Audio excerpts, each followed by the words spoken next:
हिंदी माध्यम वालों का क्यों नहीं हो पा रहा है? तो मुझे लगता है जो सबसे बड़ा हर्डल है, जो नहीं हो पाता है, वो प्रीलिम ही होता है। अब की बार भी जैसे 14,600 बचे थे जिनका प्रीलिम हुआ था, तो उसमें आप मान के चलिए मैक्सिमम 500 बच्चे होंगे हिंदी माध्यम से, जिनका प्रीलिम हुआ था। 500 तो मेन समस्या प्रीलिम में ही आ रही है। मैं मानता हूँ जो भी सेलेक्ट हुए हैं, लिस्ट में आए हैं, वो सब इक्वली हार्ड वर्किंग और डिजर्विंग है। ऐसा नहीं है कि हमारी रैंक ज्यादा आ गई उनकी कम, ऐसा नहीं है। ज्यादा कम का तो मैं पैरामीटर साइड में कर देता हूँ। और इवन जो जितने भी इंटरव्यू अपीयरिंग कैंडिडेट्स होते हैं ना, सब मेंस निकाल के प्रॉपर अपने मार्क्स खींच के, मेंस में मार्क्स खींचना भी एक अपने आप में काफी चैलेंजिंग टास्क रहता है। आप वहां तक पहुंच रहे हैं तो आप डिजर्विंग हैं, वो अलग चीज है थोड़ा सा, because it is a number game. आपके ज्यादा हैं तो आप या मेरे ख्याल से दो चीजें हैं इसमें। मुझे लगता है यूपीएससी की तैयारी में डायरेक्शन जो हम बोलते हैं बहुत ज्यादा इंपॉर्टेंट होता है, क्योंकि सिलेबस वास्ट है, मैं डिनाई नहीं करूंगा उस चीज को, पर आप सही डायरेक्शन में चीजें पढ़ रहे हो नहीं पढ़ रहे हो बहुत ज्यादा मैटर करता है। तो डायरेक्शन आपको कहाँ से मिल रहा है ये बहुत ज्यादा इंपॉर्टेंट है। अगर आपका कोई मतलब बड़ा भाई है, कोई अच्छा दोस्त है, नोन है जो की तैयारी करता है, जो निकल चुका है, और वहां से आपको गाइडेंस मिल रहा है, तो आपको कोचिंग की जरूरत वहां पे नहीं पड़ती मेरे ख्याल से। हेलो एवरीवन, वेलकम टू स्टूडेंटो फ्रेंड्स। अभी हमारे साथ हैं यूपीएससी 23 के 3 टॉपर्स। रोहित त्यागी सर हैं जिनका 74 रैंक के साथ सिलेक्शन हुआ है, तनुज पाठक सर हैं जिनका 72 रैंक के साथ सिलेक्शन हुआ है, और प्रद्युमन जिनका 941 रैंक के साथ हिंदी मीडियम से हैं प्रद्युमन भाई। तो आज हम इस पॉडकास्ट में 2025 के लिए जो स्टूडेंट्स प्रिपरेशन कर रहे हैं यूपीएससी की, उनको लेकर डिटेल डिस्कशन स्ट्रेटजी करने वाले हैं, जिसमें आपको रिसोर्सेज मिलेंगे, टॉपिक्स को कैसे कवर करें, क्योंकि 3 टॉपर्स हैं तो अलग अलग सबके कह सकते हैं तरीके होंगे। आपको सब अलग अलग तरीके से टिप्स एंड टेक्निक्स बताएंगे अपनी, उन्होंने कैसे अपनी प्रिपरेशन के दौरान इनको यूज किया है। और आई थिंक आप सभी लोग इनको पहले से जानते होंगे, क्योंकि इनके मैंने इंटरव्यूज भी कर रखे हैं चैनल पे, तो वो भी आपको इंडिविजुअली देखने को मिल जाएंगे। तो चलिए शुरुआत करते हैं। सबसे पहले सर आप लोग थोड़ा सा अपना बेसिक इंट्रोडक्शन दे दीजिए। मेरा नाम रोहित त्यागी है और मैं दिल्ली से हूँ। मैंने दिल्ली से ही अपनी इंजीनियरिंग करी है इंफॉर्मेशन टेक्नोलॉजी में। उसके बाद 2022 में इंजीनियरिंग करने के बाद में तैयारी मैंने स्टार्ट कर दी थी, और ज्योग्राफी मेरा ऑप्शनल था तो सबसे पहले उसी को मैंने तैयार करा था। देन 2023 का प्रीलिम्स दिया, मेरा पहला अटेम्प्ट था ये, और बस सब कुछ ठीक ठाक रहा एंड प्रिपरेशन ठीक चली, और इस बार जो है फाइनली सिलेक्शन मिला। ओके ग्रेट जी। तो मेरा नाम तनुज पाठक है और मैं हल्द्वानी एक शहर है नैनीताल जिले में, वहाँ से बिलोंग करता हूँ। अर्ली एजुकेशन मेरी वहीं से हुई है, सेंट थेरेसा स्कूल करके वहाँ से हुई है। उसके बाद आईआईटी रुड़की से मैंने बीटेक किया है मेटलर्जिकल एंड मटेरियल इंजीनियरिंग में। उसके बाद मैंने 2 साल जॉब भी करी, मैं बेंगलोर में था 2 साल के लिए, और 2020 जुलाई टाइप्स में वापस आकर रिजाइन करके जब तैयारी चालू की थी मैंने, और थर्ड अटेम्प्ट था मेरा ये, एंड एंथ्रोपोलॉजी ऑप्शन था मेरा। ओके, और सर का फर्स्ट अटेम्प्ट था ज्योग्राफी ऑप्शन। हाँ। राइट। हाँ प्रद्युमन भैया। मेरा नाम है प्रद्युमन कुमार और मेरी इस बार रैंक आई है 941, और ये मेरा थर्ड अटैम्प्ट था, जिसमें कि लास्ट अटैम्प्ट में मेरा प्रीलिम नहीं हुआ था और सेकंड अटैम्प्ट में सीसेट में रहा था।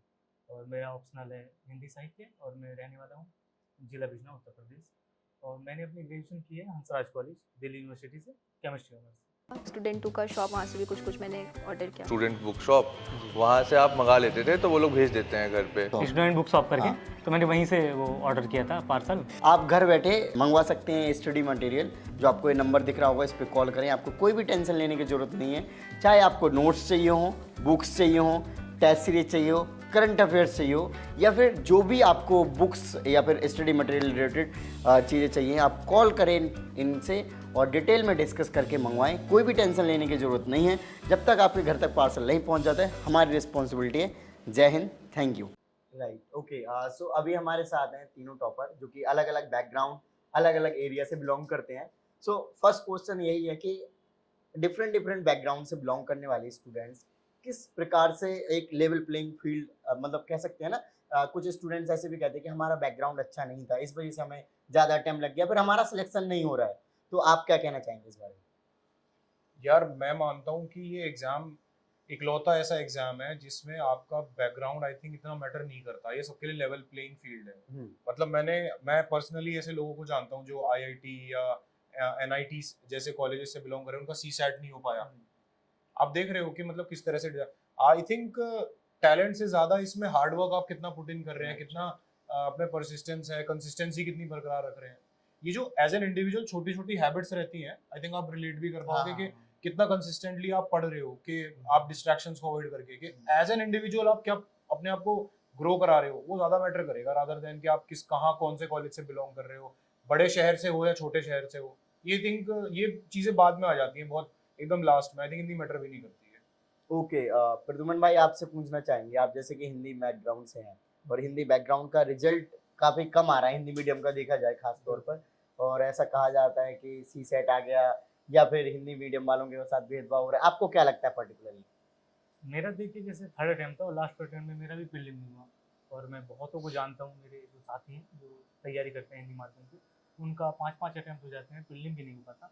तो एक जो बात है कि हिंदी माध्यम वालों का क्यों नहीं हो पा रहा है, तो मुझे लगता है जो सबसे बड़ा हर्डल है जो नहीं हो पाता है वो प्रीलिम ही होता है। अब की बार भी जैसे 14,600 बच्चे थे जिनका प्रीलिम हुआ था, तो उसमें आप मान के चलिए मैक्सिमम 500 बच्चे होंगे हिंदी माध्यम से जिनका प्रीलिम हुआ था। 500। तो मेन समस्या प्रीलिम में ही आ रही है। अगर आप मेंस की बात करेंगे तो मुझे लगता है वहाँ ये बेहतर प्रदर्शन अपना कर पाते हैं कंपैरेटिवली, मतलब इंग्लिश वहाँ इतनी मतलब दिक्कत नहीं होती है इंग्लिश। ओके, अब स्टूडेंट्स तैयारी करने के बारे में जब सोचते हैं, ये हम प्लानिंग या फिर स्ट्रेटजी डिस्कस कर रहे हैं 2025 के स्टूडेंट्स के लिए, तो वो क्या सोच के स्टार्ट करें? मतलब कॉलेज में है तब स्टार्ट करें, ग्रेजुएशन कर लिया या फिर तब करें? कुछ स्टूडेंट्स तो आजकल मतलब 12वीं क्लास से ही अवेयरनेस इतनी ज़्यादा आ गई है, वो 12वीं से एनसीईआरटी वगैरह पढ़ने लग जाते हैं।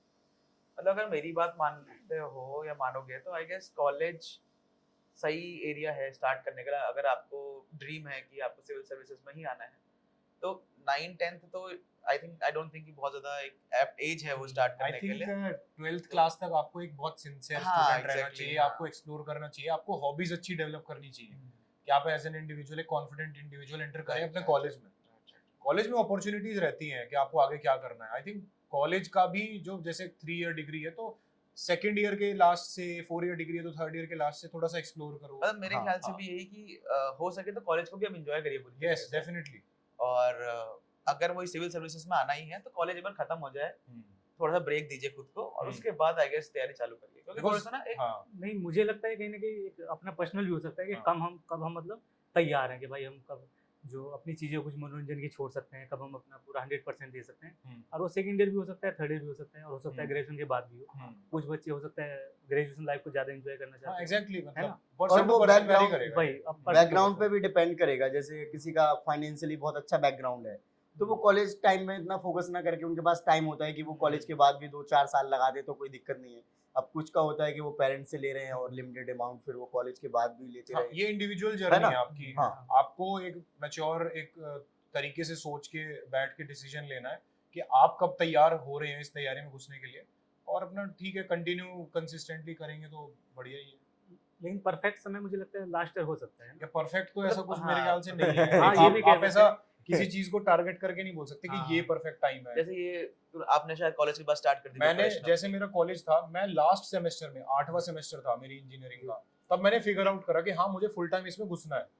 मैं अपनी प्लेसमेंट से मैंने नहीं ली, मैं प्लेसमेंट्स में नहीं बैठा जस्ट बिकॉज मेरे को तैयारी करनी थी। तो अब देखो ना, मैंने कोई सेकंड थर्ड ईयर से कभी सोचा भी नहीं था कि इस तैयारी में जाना है। लास्ट ईयर में फिगर आउट करा, मेरे ग्रैंड पेरेंट्स ने मुझे थोड़ा सा मोटिवेट करा इसमें। मेरे ग्रैंडफादर हमेशा से ही चाहते थे कि सिविल सर्विसेज में मैं जाऊँ। तो अगेन पर्सन टू पर्सन है। पर्सन आपके- मेरा भी लास्ट सेमेस्टर से था जब मैंने स्टार्ट हाँ, किया था। exactly, 2 साल वही। जॉब करी उसके बाद resign इन्होंने करी। 2 साल हाँ, जॉब आपका करी भी तो है। थोड़ा अलग है। हाँ। तो ये वेरी करता है Vary आपका करता है। मतलब। स्टूडेंट टू का शॉप, वहाँ से भी कुछ कुछ मैंने ऑर्डर किया। स्टूडेंट बुक शॉप, वहाँ से आप मंगा लेते थे तो वो लोग भेज देते हैं घर पे। स्टूडेंट बुक शॉप करके, तो मैंने वहीं से वो ऑर्डर किया था पार्सल। आप घर बैठे मंगवा सकते हैं स्टडी मटेरियल, जो आपको ये नंबर दिख रहा होगा, इस पर कॉल करें। आपको कोई भी टेंशन लेने की जरूरत नहीं है, चाहे आपको नोट्स चाहिए हो, बुक्स चाहिए हो, टेस्ट सीरीज चाहिए हो, करंट अफेयर्स चाहिए हो, या फिर जो भी आपको बुक्स या फिर स्टडी मटेरियल रिलेटेड चीज़ें चाहिए, आप कॉल करें इनसे और डिटेल में डिस्कस करके मंगवाएं। कोई भी टेंशन लेने की ज़रूरत नहीं है, जब तक आपके घर तक पार्सल नहीं पहुंच जाता है हमारी रिस्पॉन्सिबिलिटी है। Jai Hind, thank you. Okay, जब प्रिपरेशन स्टार्ट करते हैं तो आपने क्या स्टार्ट किया था सबसे पहले? जैसे एनसीईआरटी का सिलेबस देखा, पीवाईक्यू देखा, या फिर किसी से गाइडेंस लिया, फिर 2-4 कोचिंग में आपने जाकर ट्राई मारा? सब लोग अपना अपना एक्सपीरियंस वन लाइन में बताइए। मैंने सबसे पहले जो काम करा था वो ये कि मुझे इतना मतलब यूपीएससी की तैयारी मेरे लिए मतलब था कि न्यूज़पेपर, सच बताऊं तो पहला जो एक इंट्रोडक्शन था तो न्यूज़पेपर पढ़ना स्टार्ट करा। द हिंदू लगवाया मैंने घर पे अपने, द हिंदू आता था, महीना 1.5 महीना हिंदू पढ़ा। फिर उसके बाद एनसीईआरटी उठाई। ऑप्शनल पता था मुझे, ऑप्शनल लेना होता है, बहुत वास्ट रहता है, तैयारी करनी होती है। फिर मैंने ज्योग्राफी अपना ऑप्शनल चूज करा, वही अगेन एनसीईआरटी पढ़ी, एक इंट्रोडक्शन हुआ चीज़ों से, क्योंकि 10th क्लास के बाद अब जाके ह्यूमैनिटीज आ रही थी पास में, तो अगेन मैंने अपना ऑप्शनल सबसे पहले तैयार करा था तैयारी। तो मेरे साथ ये था कि मेरे कुछ मित्र थे जो पहले से प्रिपेयर कर रहे थे एग्जाम के लिए, तो उन्होंने मुझे सजेस्ट किया था कि कोई टॉपर टॉक पहले तो देख लेना अच्छे से। तो इसीलिए मैंने एक अनुदीप गुरुशेट्टी सर हैं AR1 से 17 के, तो उन्होंने बहुत अच्छा ब्लॉग लिखा हुआ है कि कैसे स्टार्ट करना है और कैसे आगे मूव ऑन करना है, उसको बढ़ानी तैयारी आगे। तो मैंने उनका पहले वो ब्लॉग पढ़ा था, उसके बाद मैंने आई गेस एनसीईआरटी से चालू किया था पढ़ाई करना, और बेसिक टेक्स्ट बुक्स जो है जैसे लक्ष्मीकांत हो गया, स्पेक्ट्रम हो गया, जो कि पढ़नी ही पढ़नी होती है, उनसे स्टार्ट किया। और ग्रेजुअली एक आध महीने बाद फिर ऑप्शनल में स्विच किया एंथ्रोपोलॉजी में, और आई गेस उसी एक महीने के अंदर अंदर फिर न्यूज़पेपर स्टार्ट कर दिए थे मैंने उस टाइम। और इनिशियली मैं 2 न्यूज़पेपर पढ़ता था, द हिंदू और इंडियन एक्सप्रेस, तो बहुत सही। बट फिर लेटर ऑन द हिंदू में शिफ्ट कर लिया था 1 साल के बाद। ओके, मेरा ऐसा था जब मैं तैयारी का सोच रहा था तो उस समय पे मेरे कुछ दोस्त थे हिंदी माध्यम से ही जो तैयारी करते थे, और मुझे लगता है मैंने पहली बार तब लक्ष्मीकांत का नाम सुना था। एक कोई बुक है पॉलिटी की और बहुत बेहतरीन है, तो मैं सबसे पहले पॉलिटी के लिए लक्ष्मीकांत लेके आया था और वो मैं पढ़ा और वो मुझे बहुत बेहतर लगी, और उसमें लास्ट में PYQs भी दिए हुए हैं, हाँ, हाँ, वो लक्ष्मीकांत। मैंने लगाए तो मुझे लगा मतलब ठीक है, मेरा मतलब कर सकते हैं। उसके बाद जैसे हिंदी माध्यम में उस टाइम पे भी क्रेज था हिंदी साहित्य ऑप्शनल का, तो उसके बाद मैंने हिंदी साहित्य अपना सबसे पहले ये कंप्लीट किया ऑप्शनल। ओके, एक पर्सनल लेवल का क्वेश्चन है, जैसे आपका फर्स्ट अटेम्प्ट में हो गया, आपका थर्ड, इनका भी थर्ड, आप लोगों का रैंक काफी अच्छा आया, इनका थोड़ा कम आया, तो इसको आप पर्सनली किस तरीके से देखते हैं? मतलब आपको लगता है कि इन्होंने कम तैयारी करी, आपने बहुत अच्छा अप्रोच रखी है, या फिर इनसे बहुत ज्यादा कुछ अलग किया हो, इनका भी थर्ड अटेम्प्ट में हुआ है, आपको क्या लगता है सर? यार पहली चीज तो ये कि मैं मानता हूँ जो भी सेलेक्ट हुए हैं, लिस्ट में आए हैं, वो सब इक्वली हार्ड वर्किंग और डिजर्विंग है। ऐसा नहीं है कि हमारी रैंक ज्यादा आ गई उनकी कम, ऐसा नहीं है। ज्यादा कम का तो मैं पैरामीटर साइड में कर देता हूँ। और इवन जो जितने भी इंटरव्यू अपीयरिंग कैंडिडेट्स होते हैं ना, सब मेंस निकाल के प्रॉपर अपने मार्क्स खींच के, मेंस में मार्क्स खींचना भी एक अपने आप में काफी चैलेंजिंग टास्क रहता है। आप वहां तक पहुंच रहे हैं तो आप डिजर्विंग हैं, वो अलग चीज है थोड़ा सा, because it is a number game, आपके ज्यादा हैं तो आप ऊपर हैं अगेन।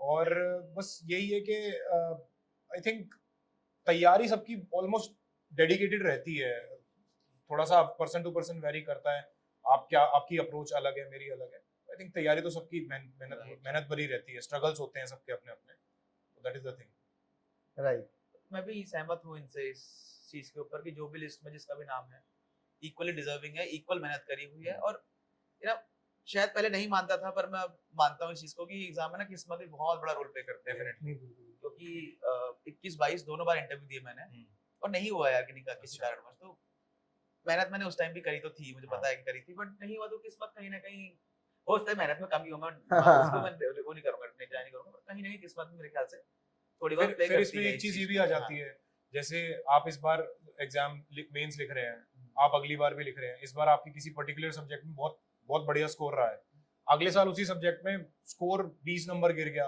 25 हाँ, नंबर गिर गया। होता ये है, अब definitely ऐसा तो नहीं हो सकता कि आप उस सब्जेक्ट में साल भर में बहुत पुअर हो गए। और ये भी I think- देखा गया है कि हाँ। कुछ लोग अच्छी रैंक लाने के बाद जब दोबारा अपेयर करते हैं तो प्रीलिम्स भी नहीं निकलता है। Exactly. कितनी बार क्या होता है ना, आपका दिन का भी डिपेंड दिन करता है, बिल्कुल बिल्कुल डिपेंड उस करता है। उस पर्टिकुलर दिन टाइम का, में हाँ। आपका दिमाग कैसे चला, आपने क्या करा, हाँ। आपका दिन कैसा था, आप कैसा फील कर रहे थे, आप ऑप्टिमिस्टिक रहे उस दिन या बिल्कुल नहीं, सही थोड़ा सा बहुत चीजें। आई थिंक ये एक सिंगल वो चीज नहीं है कि सिर्फ मेहनत कर ली तो हो गया, बहुत कुछ मैटर करता है। मतलब इस पूजा exam में। वगैरह करके जाना चाहिए। नहीं नहीं, पूजा वाली बात नहीं है। पूजा आपका माइंडसेट कैसा है ना उस दिन, वो बहुत ज्यादा उस पर डिपेंड करता है आप कैसे परफॉर्म कर रहे हो असली जी एग्जाम में। बिल्कुल। नहीं और लेकिन दूसरी बात मुझे लगता है ये भी है कि कोई अगर बंदा है जो कि मेंस लिख चुका है और मेंस क्लियर किया उस बंदे ने, तो ना अगले साल आप मेंस में 20-30 नंबर आराम से, 40-50 नंबर आराम से इंप्रूव कर सकते हैं। हैं। आपको आइडिया लग जाता है उस चीज का। आइडिया लग जाता नहीं, तो- भाई का जैसे फर्स्ट अटेम्प्ट है, पहले तो भाई मतलब वाकई सराहनीय है, नहीं, वो तो पहले काफी अटेम्प्ट में गजब निकालना है। बहुत सुंदर। लेकिन मेरा जैसे थर्ड अटेम्प्ट है और मैंने बताया मैं प्रीलिम भी नहीं हुआ, तो मुझे लगता है कि मुझे समझ आ जाता था कि पहले अटेम्प्ट मेरी क्या कमी रही है। जैसे कि मैंने कुछ 2-3 रेफरेंस बुक नहीं पढ़ी थी अपने पहले अटेम्प्ट में। हाँ, अब ये छोटी चीजें जो है इन पे आप काम हाँ। कर सकते हैं। अगेन वही चीज है। वही जैसे अगर नहीं निकल रहा तो थोड़ा पकड़ो चीज़ों को कि कहाँ समस्या आ रही है। तो मैंने फिर रेफरेंस बुक सारी पढ़ी, तो मेरे जीएस में 105 मार्क्स आए सेकंड अटेम्प्ट में, मैं सीसेट में रहा। अच्छा। तो फिर मुझे समझ आ गई थी कि सीसेट है अपनी बात। हम्म। तो थर्ड अटेम्प्ट में मेरा फिर ये सब कुछ सही रहा। तो मुझे यही है कि मेरा पर्सनली मानना है कि अगर आपका नहीं हो रहा है किसी अटेम्प्ट में तो एकदम से पॉइंट आउट कर लो चीज़ को कि कहाँ आपकी समस्या रही है। अगर आपने वो कर लिया है तो आप कर पाओगे, और आप नहीं कर पा रहे हो तो कहीं ना कहीं इस चक्कर में घूमते रहोगे। राइट। अब जब तैयारी स्टार्ट करते हैं तो स्टूडेंट्स के पास तो जैसे मैंने पहले भी बताया PYQ, syllabus, NCERT, standard books और स्टडी कोचिंग के स्टडी मटेरियल्स रहता है।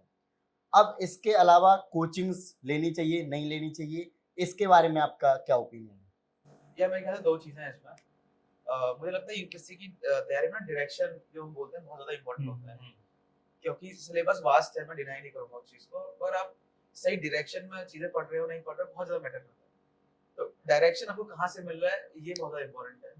अगर आपका कोई मतलब बड़ा भाई है, कोई अच्छा दोस्त है, नोन है जो कि तैयारी करता है, जो निकल चुका है और वहां से आपको गाइडेंस मिल रहा है, तो आपको कोचिंग की जरूरत वहां पे नहीं पड़ती है मेरे ख्याल से, क्योंकि इस समय रिसोर्सेज बहुत अवेलेबल हैं।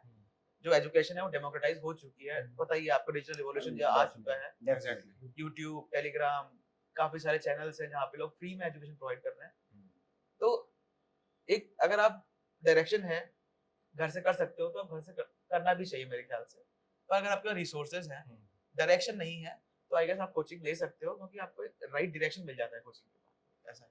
ओके, अब स्टार्टिंग तैयारी की बात करते हैं जो 25 के लिए टारगेट कर रहे हैं, तो आप वो सबसे पहले क्या उठाएं? NCERT, सिलेबस, PYQ या नोट्स या फिर स्टैंडर्ड बुक्स, कैसे स्टार्ट करें? और हाँ, एक और चीज कही जाती है कि प्री और मेंस अगर तैयारी करते हैं एक साथ, मतलब प्री मेंस की इंटीग्रेटेड ही तैयारी होती है, मेंस की कर लो तो प्रीलिम्स निकल जाता है, ऑल्दो ऐसा कहा जाता है, तो आप किस तरीके से बताना चाहेंगे? पहले बात कर लेते हैं कि जैसे क्या चीजें उठानी हाँ। है पहले। आई थिंक सिलेबस को आप देखिए डेफिनेटली, बिकॉज जिस चीज में आप कूदने जा रहे हैं उसका पता होना चाहिए आपको कि वो आपसे क्या पूछेंगे, आपसे एक्सपेक्ट क्या कर रहे हैं किन Right, चीजों right, में। right. I think it is very much obvious कि बिना कोई भी एग्जाम हो, कॉम्पिटिटिव एग्जाम, अगर उसकी डिमांड आपको नहीं पता तो आई थिंक एक टफ सिचुएशन रहने वाली है। तो syllabus is very much important. और फिर PYQ आते हैं, आपको एक आइडिया होना चाहिए वो पूछ कैसे रहे हैं। अगर आपको ब्रॉडली पता चल गया हाँ भाई ये चीज पूछ रहे हैं, अब इसमें से कहाँ किन चीजों से ज्यादा पूछ रहे हैं, कि पॉलिटी से, पार्लियामेंट से ज्यादा क्वेश्चन पूछे जा रहे हैं, प्रेसिडेंट से ज्यादा क्वेश्चन पूछे जा रहे हैं, तो ये सिग्निफिकेंटली इंपॉर्टेंट चीजें हैं, है ना। एंड आई थिंक इन चीजों के साथ जाएं, स्टैंडर्ड बुक्स के साथ जाएं। NCERT आई थिंक एक वो फोमो रहता है मार्केट में, एक वो चला दिया गया है कि NCERT का सेट खरीदो पूरा, सारी नहीं, पढ़ो नहीं, ये नहीं, पढ़ो। नहीं। I think that would be unwise. 11th 12th की कुछ NCERT हाँ, जो पढ़नी होती है। सेलेक्टिव NCERTs हाँ। अगर आप पढ़ रहे हैं तो वो आपकी एफिशिएंसी को इंक्रीज करेगा, फोमो से बचाएगा। पहले से ही मान के चलें कि कम NCERTs पढ़नी है और उनको अच्छे से पढ़ लेना है ना। वो फिर आई थिंक अच्छा एक रहेगा। बाकी भाई बताएंगे। या फिर मुझे लगता है बैकग्राउंड पे भी निर्भर करता है। मान लीजिए अगर किसका ह्यूमैनिटीज का है, उसने पहले से ये सब पढ़ी हुई है, तो डायरेक्ट भी अगर वो रेफरेंस बुक पढ़ेगा तो मुझे लगता है समझ आ जाएगा। एग्जैक्टली, है ना। बिल्कुल। अगर किसी का मान लीजिए साइंस बैकग्राउंड है, बीटेक किया हुआ है, तो उन्हें अगर वो कर भी रहे हैं NCERT तो मुझे लगता है अच्छी बात है। पर मुझे लगता है ना कि 11th 12th की कुछ NCERT है, पॉलिटिकल साइंस और NCERT है, ये ज्योग्राफी की Geography NCERT है। है, हिस्ट्री की ओल्ड NCERT है, और आपको कंटिन्यूअसली बार-बार रिवाइज करनी पड़ती है। हर करनी बार आपको बार-बार रिवाइज करनी बिल्कुल, पड़ती है, क्योंकि आप वो जो छोटे फैक्ट्स हैं भूल जाते हो, एग्जैक्टली, छोटे से कॉन्सेप्ट हैं भूल जाते हो। Specifically for prelims. हाँ, प्रीलिम्स को लेकर Prelims ज्यादा के लिए, बिल्कुल। प्रीलिम्स मतलब सोल माना जाता है, ऐसे करके NCERT अगर पढ़ लो हाँ। तो आपका काफी हद तक प्रीलिम्स क्योंकि निकलने का चांस है। प्रीलिम्स का इटसेल्फ नेचर यही है कि जो बेयर मिनिमम चीजें हैं अगर आप उन्हें करके जा रहे हो तो वो इतना तो करा देंगे कि आपका GS नहीं रुकेगा। आई थिंक राइट, तो प्रीलिम्स के बारे में ही बात कर लेते हैं।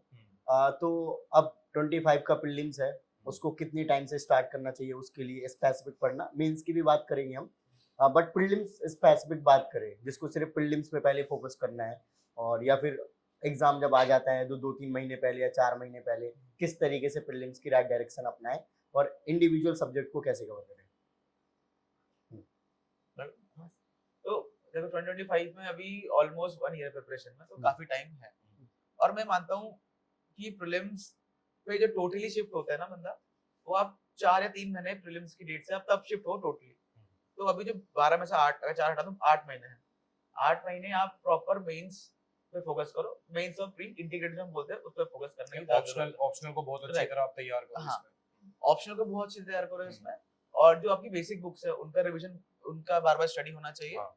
और जो हमारे कुछ मेंस के ऐसे सब्जेक्ट होते हैं ना, जैसे GS4 एथिक्स होता है, या हाँ। सोशल जस्टिस वाला पार्ट होता है, मेंस स्पेसिफिक जैसे मेंस स्पेसिफिक, जैसे वर्ल्ड हिस्ट्री हो गया। वर्ल्ड हिस्ट्री हो गया। वर्ल्ड हिस्ट्री तो ठीक है, इतना इंपॉर्टेंट अभी नहीं है, इसमें इसके भी टाइम फिर पे नहीं फर्दर है। प्रायोरिटाइज करना है हाँ, आपको, right, कि वर्ल्ड हिस्ट्री आप एकदम से, ऐसा नहीं है कि वर्ल्ड हिस्ट्री पहले करो, आपको लास्ट में होना चाहिए if time permits, right in brackets if time permits, फिर आप कर सकते हैं। अदरवाइज चीजें हैं जो आप ज्यादा रिवॉर्डिंग है, क्योंकि फ्रेंडली में वर्ल्ड हिस्ट्री आपने उठाया तो वर्ल्ड हिस्ट्री का अगर आ गया हद से एक क्वेश्चन आएगा, एक क्वेश्चन मैक्सिमम 10 या 15 नंबर में, तो लेकिन- उसके पीछे मतलब मानने की जरूरत मुझे लेकिन लगता जो है जीरो नहीं से है। स्टार्ट कर रहे हैं, जैसे जो जीरो से स्टार्ट कर रहे हैं, मुझे लगता है उन्हें तो पहले सिलेबस पे फोकस करना चाहिए, क्योंकि 8 महीने में सिलेबस पे फोकस करते हुए होगा। उसको ब्रॉडली समझना, Broadly उसकी समझना। डिमांड क्या है, फिर अगेन स्टैंडर्ड किताबें भी जो पढ़ रहे हैं Reference book का जरूर उसमें पढ़ना। सिलेबस को अपने दिमाग में रखते हुए, प्रीवियस ईयर को हम्म। दिमाग में रखते हुए कि हाँ ये चीज इंपॉर्टेंट है, तो इसको एक बार क्या मैं उसको 2-3 बार पढ़ लूँ उसी टाइम में, एक थोड़ा सा ज्यादा उससे इंट्रोड्यूस हो जाऊँ मैं। फिर अब अगेन क्योंकि प्रीलिम्स की बात कर रहे हैं तो आई थिंक बहुत सही बोला भाई ने कि मैं मानता हूँ आइडियली 4 से 5 महीना अगर आप मान के चल रहे हैं, थोड़ा सा आपको देखिए अगर प्रीलिम्स सीसेट में इंक्लूड कर रहे हो हाँ तो 5 सीसेट भी इंक्लूड कर रहे हो तो आई थिंक सीसेट तो इवन 2 महीना पहले से कर दो कर और लो। बेटर है ना। नहीं, और अगर पहले अटेम्प्ट में ज्यादा भी समय दे रहे हो फिल्म के लिए तो मुझे लगता है हाँ खराब बात उसमें नहीं कोई है। दो राय की बात है ना? नहीं है, एक बार मतलब निकल गया हाँ, आपका तो फिर तो अच्छी मैंने बात 4 महीने स्पेसिफिक प्रीलिम्स के लिए दिए थे, CSAT and GS both included. तो इसमें यही है कि अगर आपको जैसे रहता है ये एमसीक्यू बेस्ड एग्जाम है, तो कुछ लोगों का रहता है एमसीक्यू को लेके थोड़ा सा डर बाय डिफॉल्ट होता है, रहता है कि यार एमसीक्यू में थोड़ा सा मैं फंस जाता हूँ, तो वो दिसंबर से चालू कर लो, उसमें कोई दिक्कत की बात नहीं है। थोड़ा थोड़ा ग्रेजुअली करो, पूरा दिन अपना नहीं दे रहे प्रीलिम्स को, आप आधा दिन जी, या उससे कम 3 घंटे 4 घंटे प्रीलिम्स के लिए दो, फिर ग्रेजुअली इंक्रीज करो, फिर जनवरी फरवरी में फुल फोर्स के साथ अपना प्रीलिम्स की आप तैयारी स्टार्ट कर दो, स्टैंडर्ड किताब पीवाईक्यू और थीम्स को आइडेंटिफाई करो, क्या थीम्स पूछे जा रहे हैं, इस तरह से। इसको थोड़ा समराइज करता हूँ क्योंकि बहुत ज्यादा हैप्पीदार हो गया था मुझे हाँ, लगता है ये वाला क्वेश्चन। तो बेसिकली यही है, अगर मान लो आप आज से स्टार्ट कर रहे हो तैयारी, तो आज से लेकर 8 महीने लगभग आपको क्या करना है कि आपको स्टार्ट करना है अपनी बेसिक बुक्स, जिसमें एनसीईआरटीज आएंगी, टेक्स्ट बुक्स आएंगी, आपके न्यूज़पेपर चालू करने पड़ेंगे धीरे धीरे करके आपको, और आपका ऑप्शनल। हाँ। तो आपको अभी स्टार्ट ये चीज पर फोकस करना मुझे लगता है ज्यादा जरूरी है। तो 4 चीजें हो गई, एनसीईआरटीज, टेक्स्ट बुक, न्यूज़पेपर और ऑप्शनल। तो अब ये करें, 8 महीने में अपना ऑप्शनल भी पूरी करने की कोशिश करें, और जैसे प्री से पहले 5 या 4 महीने, 4 या 5 महीने बचे होंगे टोटली, फिर वहां से आपको प्री में शिफ्ट होने की जरूरत पड़ेगी। ओके, ठीक है। अब ऑप्शनल के बारे में एक बार पूछ लेता हूँ कि ऑप्शनल कैसे चूज करना चाहिए। कई बार कंफ्यूजन है, ऑल्दो सबको पता है कि बैकग्राउंड या फिर इंटरेस्ट होना चाहिए। अब आप सभी का बैकग्राउंड अलग था बट ऑप्शनल भी अलग है ना। जैसे इन्होंने हंसराज से कौन सा केमिस्ट्री, हाँ सॉरी केमिस्ट्री ऑनर्स कर रखा है, आप लोगों ने अलग कर रखा है, तो फिर ऑप्शनल चूज अलग किया आपने। तो ऑप्शनल में जो मैंने ध्यान रखा था वो ये था कि कोई ऐसा सब्जेक्ट जिसे मैं मतलब आप थोड़ा सा ये इसको मैच्योरली सोचिए कि 2-3 साल तक पढ़ सकूं, राइट, एग्जैक्टली। कि वो ऐसा ना रहे कि पहली बार में ही पढ़ लूं, अभी अच्छा लग रहा है, फिर अगली बार अगर नौबत आए पढ़ने की तो थोड़ा सा मैं फिर उसमें ऐसा रहूं कि यार नहीं पढ़ा जा रहा, ऑप्शन चेंज कर लेता हूं, वो बहुत रिस्की सिचुएशन होती है। और आप मार्क्स वगैरह मत देखिए इतने कि टॉपर्स के कितने आ रहे हैं कितने नहीं। थोड़ा सा मुझे बोला गया था ज्योग्राफी में मार्क्स कम आते हैं, थोड़ा सोच समझ के इसमें तैयारी में घुसना ज्योग्राफी की। मैंने इंटरेस्ट और उसका जो प्रीवियस ईयर सवाल थे और कहीं ना कहीं सिलेबस जो था उसका मुझे इंटरेस्टिंग पर्सनली लगा, तो ये सोल डिसाइडर्स रहे कि मेरा इंटरेस्ट उसमें था और मुझे यकीन था कि मैं एफिशिएंटली इसमें कर जाऊंगा ठीक ठाक। तो वही अगेन यही चीज है, बाकी बात ऑप्शनल के लिए देखो, मेरा जैसे हिंदी माध्यम है तो मुझे लगता है हिंदी माध्यम वाले की थोड़ी सी अप्रोच आपसे थोड़ी सी अलग है। हाँ। जैसे इंटरेस्ट तो बहुत आपने सही कहा कि इंटरेस्ट होना चाहिए, हम बात करते हैं। लेकिन आपको भी पता है थोड़ा सिलेक्शन कम होता है हिंदी माध्यम वालों का, और कहीं ना कहीं ये जो ऑप्शनल होता है उस पर तो बहुत ज़्यादा डिपेंड करता है। तो एक तो अपना देखें इंटरेस्ट किस में है, और दूसरा मार्क्स भी आप देख सकते हैं सच में कि किस में हिंदी में ज़्यादा हो रहा मैं है, एग्री करूंगा आपसे, है ना। बिल्कुल। एग्री करूंगा। और जैसे अगर मैं हिंदी की बात करूँ खुल के, तो एक तो हिंदी साहित्य बहुत अच्छा चलता है और एक हिस्ट्री भी है, तो आप अपनी सुविधा अनुसार इन दोनों में से अगर चूज करें तो मुझे लगता है ज़्यादा बेहतर है।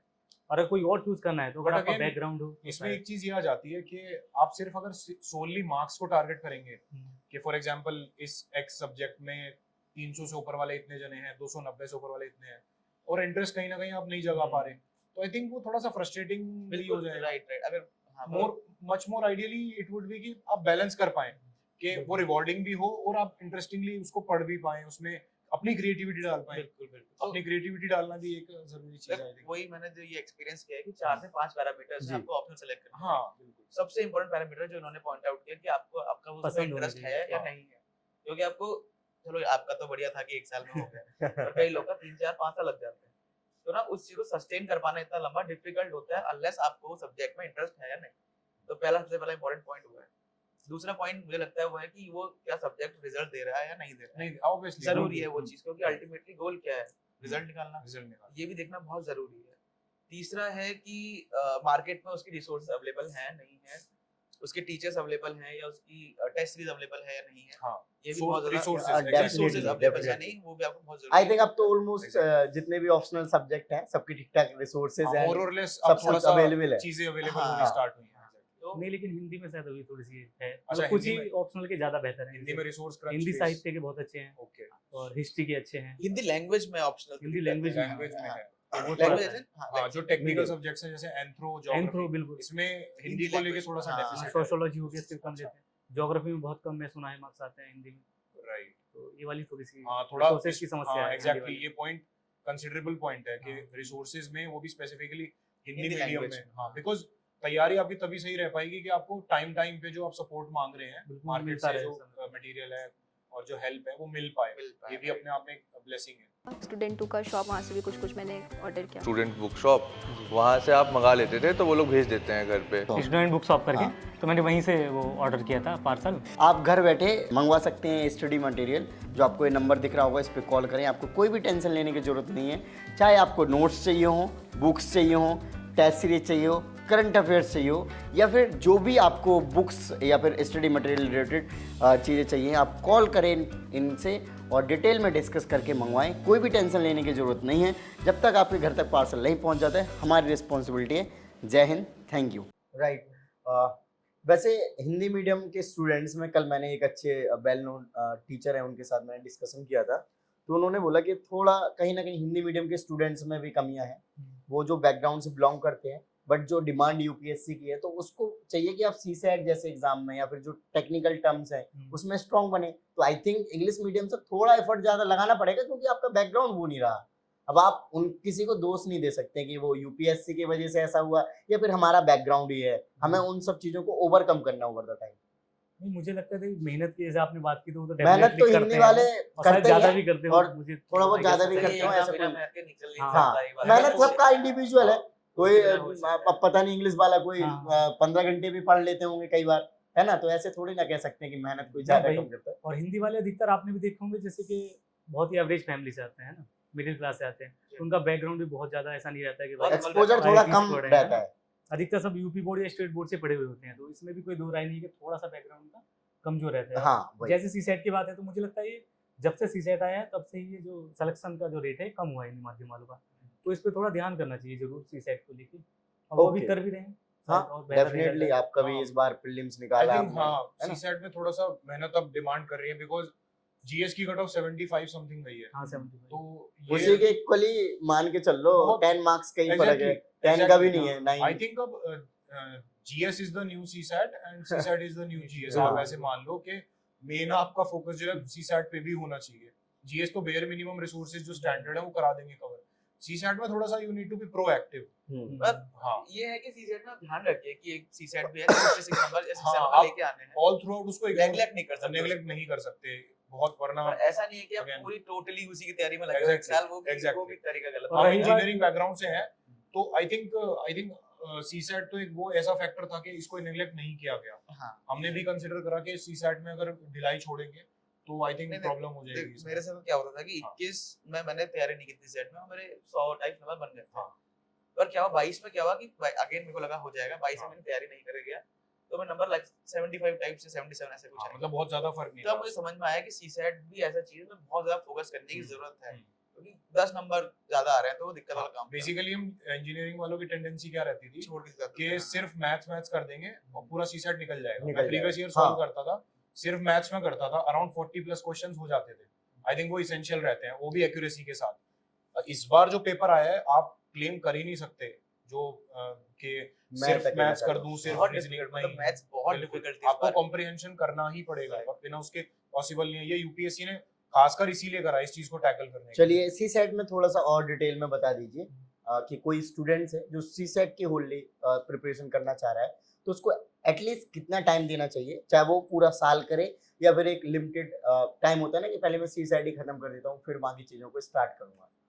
मतलब जब अगर मैं हिंदी की थोड़ा सा बात करूँ, जैसे तो हिंदी वाले मैं जिनसे मिला हूँ, और मैं खुद भी थोड़ा लास्ट में ही तैयारी करते हैं हम लोग सीसेट की, पता नहीं क्यों। तो मुझे लगता है जब से हम तैयारी स्टार्ट करें, तो अगर सीसेट भी तभी से अगर हम स्टार्ट कर पाएं तो इस बहुत बेहतर रहेगा। राइट, ये रिग्रेट रहता है कि शायद 15 दिन और मिल जाता। हाँ हाँ भाई, तो हो तो जाता शुरुआत है से करें तो मतलब और बेहतर ही है। लास्ट में ऐसा फील होने लग हाँ, जाता मैं है मैं ये बोलूंगा कि ठीक है एकदम आप ठीक है आप सही बोल रहे हो मुझे लगता है कि बस शुरुआत से नहीं पर जो 4 महीने हम जब प्री की तैयारी चालू कर रहे हैं ना जब डेडिकेटली प्री की तैयारी चालू कर रहे हैं तो हर दिन आप 1 से 1.5 घंटा आप सी सेट को निकाल के रखो बिल्कुल बिल्कुल क्योंकि जो मैथ्स है वो आपको रेगुलर प्रैक्टिस करते रहने पड़ती एक्चुअली है प्रॉब्लम ये रही है पिछले कुछ सालों में यूपीएससी को एक जीके के या जीएस के एग्जाम की तरह देखा जा रहा था। एक होता है ना कि डोमिनेटली ये एग्जाम किस चीज का है, हाँ ह्यूमैनिटीज सब्जेक्ट यूपीएससी ने उस चीज की बिल्कुल बेसिक फाउंडेशन को हिला दिया। यूपीएससी जीएस और जीके का ही एग्जाम नहीं रह गया, ये आपकी लॉजिकल क्रिएटिविटी, आपकी लॉजिकल रीजनिंग, आप एज एन इंडिविजुअल थोड़ा सा क्वेश्चंस को कर पा रहे हो सॉल्व या नहीं, मैथमेटिक्स में भी, ठीक है, उसको अटैच करा है इसमें। अब ये सिर्फ जीएस लेबल्ड एग्जाम नहीं रह गया प्रीलिम्स की अगर मैं बात करूं। आई थिंक आप एग्री करोगे। एग्जैक्टली बिल्कुल एग्जैक्टली। और देखो सीसेट में जैसे जो एक तो इंग्लिश वाला पार्ट होता है, दूसरा मैथ्स वाला पार्ट मानता हूं उसको, उसमें लॉजिकल रीजनिंग अलग आती है और मैथ्स वाले कुछ कुछ क्वेश्चन अलग आते हैं। तो अगर मैथ्स कहीं ना कहीं डिफिकल्ट लग रही है, स्पेशली जो परम्यूटेशन कॉम्बिनेशन और जो प्रोबेबिलिटी वाले चैप्टर्स होते हैं, तो मुझे लगता है कि जो लॉजिकल रीजनिंग और नंबर सिस्टम जो चैप्टर्स से आते हैं वो क्वेश्चन रिलेटिवली इजी होते हैं प्रोबेबिलिटी ऑफ पीएनसी से, अगर आप एग्री करेंगे इस चीज से। तो अगर और उसके लगभग 15 से 20 क्वेश्चन मेरे ख्याल से आते हैं नंबर सिस्टम और लॉजिकल रीजनिंग। तो अगर वो पीएनसी और प्रोबेबिलिटी अगर डिफिकल्ट लगती है करना, तो इन दो को इतना मजबूत कर लीजिए कि वो 15-20 क्वेश्चन मैथ्स के वो गलत हो ही ना। एंड मैं इसमें ऐड करूंगा कि प्लीज ट्रिक्स के पीछे मत भागिए। हाँ बिल्कुल नहीं, बिल्कुल आप अगर ट्रिक्स को रट के जा रहे हैं, सोच रहे हैं कि सिर्फ ट्रिक्स करूंगा मैं, please take it from me, UPSC आपको ऐसे क्वेश्चंस देगा जिसमें आप डायरेक्टली ट्रिक्स अप्लाई नहीं कर पाएंगे। आपको अगेन अपनी थोड़ा सा लॉजिकली करना पड़ेगा, वो 1 दिन 2 दिन में नहीं आएगा। आपको 3-4 महीने जो आप कर रहे हैं तैयारी, उसमें आपको मेहनत करनी पड़ेगी, क्वेश्चंस का एक थीम देखना पड़ेगा, कैटेगराइज करना पड़ेगा कि हाँ इस तरीके के क्वेश्चन आएंगे, तो एक ये अप्रोच रहती है, अप्रोच बेस्ड सॉल्विंग जो रहेगी सीसेट में, वो ज्यादा हेल्प करेगी रादर देन कि ट्रिक सीख लूं या फॉर्मूला रट लूं। एग्जैक्टली। एक मुझे लगता है थोड़ा फ्लेक्सिबल भी होके जाना चाहिए। जैसे आपने थोड़ी सी स्टेप बताई ना, स्ट्रेटजी आपने कैसे सेट किया? नहीं, वो मैं बताता हूँ। एक पता है क्या है, कभी कभी क्या होता है, जो मेरे साथ में फेल होने का जो कारण था, कभी कभी हमने सोच के जाते हैं पहले से कि हम कॉम्प्रिहेंशन नहीं करेंगे, हमारा मैथ और रीजनिंग मजबूत है, उसी से पास करेंगे। तो थोड़ा सा मन बना के जाए कि पेपर के हिसाब से हम करेंगे। हाँ तो एग्जैक्टली, आवश्यकता पड़ी तो भाई हम कॉम्प्रिहेंशन हाँ, पूरे अटेम्प्ट करेंगे बिल्कुल। और मैथ के कम करेंगे। तो ये थोड़ा सा फ्लेक्सिबल रहिए। और मैं तो ये कहूंगा कि 1-1 घंटा दोनों को दीजिए आप, 1-1 घंटा Deliberately हाँ, दीजिए, बराबर दीजिए, दीजिए, हाँ, बिल्कुल। deliberately और दीजिए। मैं बता देता हूँ, जैसे भाई ने बिल्कुल ठीक बोला कि उस टाइम आपको डिसाइडिंग होना पड़ेगा। मैं अपनी पर्सनली बताता हूँ, 2023 वाले में जो सीसैट का पेपर था, मैं इस माइंडसेट के साथ ही गया था, टू बी वेरी ऑनेस्ट, कि मैथ्स मेरा क्वालिफाई करा देगा। अगेन मैंने देखा कि मैथ्स और एलआर ही इतना टफ आ गया कि अकेला इससे तो निकलने से रहा, तो मैंने अपनी स्ट्रेटेजी उसी टाइम मॉडिफाई कर ली। मैंने जब शुरू के 15-20 मिनट मेरे से जब हुए, मेरे ख्याल से शुरू के आधे घंटे में समथिंग अराउंड 8 से 10 क्वेश्चन ही हो पाए थे, ठीक है। तो मैंने ये देख लिया कि मैं 1 घंटा 15 मिनट से ज्यादा दूंगा ही नहीं मैथ्स और इसको। आखिरी की जो 40-45 मिनट है वो सिर्फ कॉम्प्रिहेंशन को दूंगा। आप किसी प्री कंसीव नोशन के साथ मत जाइए कि मुझे यही करना है, मैथ से ही निकालना है, या मुझे सी सेट में जो है इंग्लिश कॉम्प्रिहेंशन ही मेरी अच्छी है। आपको इनफ अपॉर्चुनिटी दी जाएगी वहां पे। अगर मैथ टफ आ रही है तो कॉम्प्रिहेंशन आपको इतना डूएबल रहेगा कि आप निकाल पाओ। आई थिंक ये सभी जानते हैं कि इनफ चेरीज हैं वहां पे पिक करने के लिए। Again it is up to you कि आप आइडेंटिफाई कर पा रहे हैं नहीं। बिल्कुल प्री कंसीव नोशन के साथ मत जाइए, बट एक बेयर मिनिमम टाइम तो दीजिए दोनों चीजों को। आपका मैथ्स अच्छा हो सकता है, थोड़ा सा 15-20 मिनट ज्यादा ले लीजिए उसमें, है ना। इंग्लिश कॉम्प्रिहेंशन आप एफिशिएंटली करते हैं, उसको कोशिश करिए कि ऑन प्रायोरिटी जल्दी करा जाए, बाकी हो जाता है इसमें। तो ये मतलब मेरे ख्याल से आप बोले 2022 में आपके पर नहीं हुआ था सीसेट, और इस बार आपने निकाला है, तो क्या चेंज करे अपने 22 से 23 की इस बार आपका सीसेट क्लियर हो गया? देखिए, जो मेरा 22 वाला प्रदुमन नहीं भाई हुआ था, थोड़ा जोश में बोलिए। अभी आप डाउन डाउन क्यों लग रहे हो? सिलेक्शन हो अरे गया मैं थोड़ी आपका, आवाज में बढ़िया। कमी है, थोड़ा जोश में जी। धीरे ही बोलता हूँ थोड़ा मैं। तो जैसे 22 वाला मेरा नहीं हुआ था, तो और ये मुझे लगता है बहुत बड़ी दुखद बात होती है अगर हाँ, सीसेट किसी का रुके, उसी दिन पता लग जाए आपको कि भाई जीएस में हमारे पर्याप्त हैं और सीसेट में हम रुक रहे हैं, तो ये पूरे साल का ही दुख हो जाता है। अब मेरे पास था कि भाई या तो मैं वही 4 महीने लास्ट में पढूं या फिर शुरुआत से स्टार्ट करूं, लेकिन अब मैं रिस्क नहीं लेना चाहता था बिल्कुल भी कि अब बार फिर कभी सीसेट में रुकूं। ठीक है, तो अब पूरे साल सीसेट पढ़ भी नहीं सकता है बच्चा, नहीं पढ़ सकता है ना। मन में रहेगा कि यार जीएस भी पढ़ना है, आई थिंक इतना भी वो हवा नहीं है कि पूरे साल पढ़ने लायक नहीं है। पढ़ने लायक भी है सर, हाँ, लेकिन मुझे ये डर था, तो मैंने हाँ। हवा अपने मन में बना लिया, क्योंकि मैं एक बार फेल हुआ था। तो मुझे लगा मुझे कहीं ना कहीं थोड़ा थोड़ा टच में रहना है, राइट। तो मैं बीच बीच में छोटे छोटे एग्जाम देता रहता था, जिसमें सीजीएल का भी ये दिया। बहुत सही करा आपने एक्चुअली, आप उससे कनेक्टेड रहे ना, Connected रहा, महज आप हाँ। उससे कनेक्टेड रहे और उस थोड़ा चीज- सीरियसनेस भी आ जाती है हाँ, जब कोई एग्जाम बिल्कुल। देने जाना होता सिंसियर है। रहे आप, हाँ कि आपने एक्नॉलेज करा कि ये चीज मेरे को थोड़ा सा स्टॉप कर रही है बिल्कुल। और आप उस पर काम करते रहे, आप उससे डरे नहीं, आपने एक्नॉलेज करके उसको आपने बिल्कुल। एक्सेप्टेंस ली उस चीज कि मुझे टच में रहना है, तो मैं ग्रुप डी का एग्जाम भी दिया रेलवे, हाँ, बिना ये सोचे कि कैसा है क्या है, very मुझे टच good, में रहना है। बहुत सही। उसके बाद सीजीएल प्रीलिम मैं दिया, वो मेरा क्लियर हुआ, तो ये भी अच्छा रहा। उसके बाद मेंस दिया, तो मेंस वो हुआ था लगभग फरवरी मार्च में, सीजीएल का मेंस। तो मैं तब तक टच में रहा, मतलब मैथ के, तो मेरा वो सब बेहतर रहा।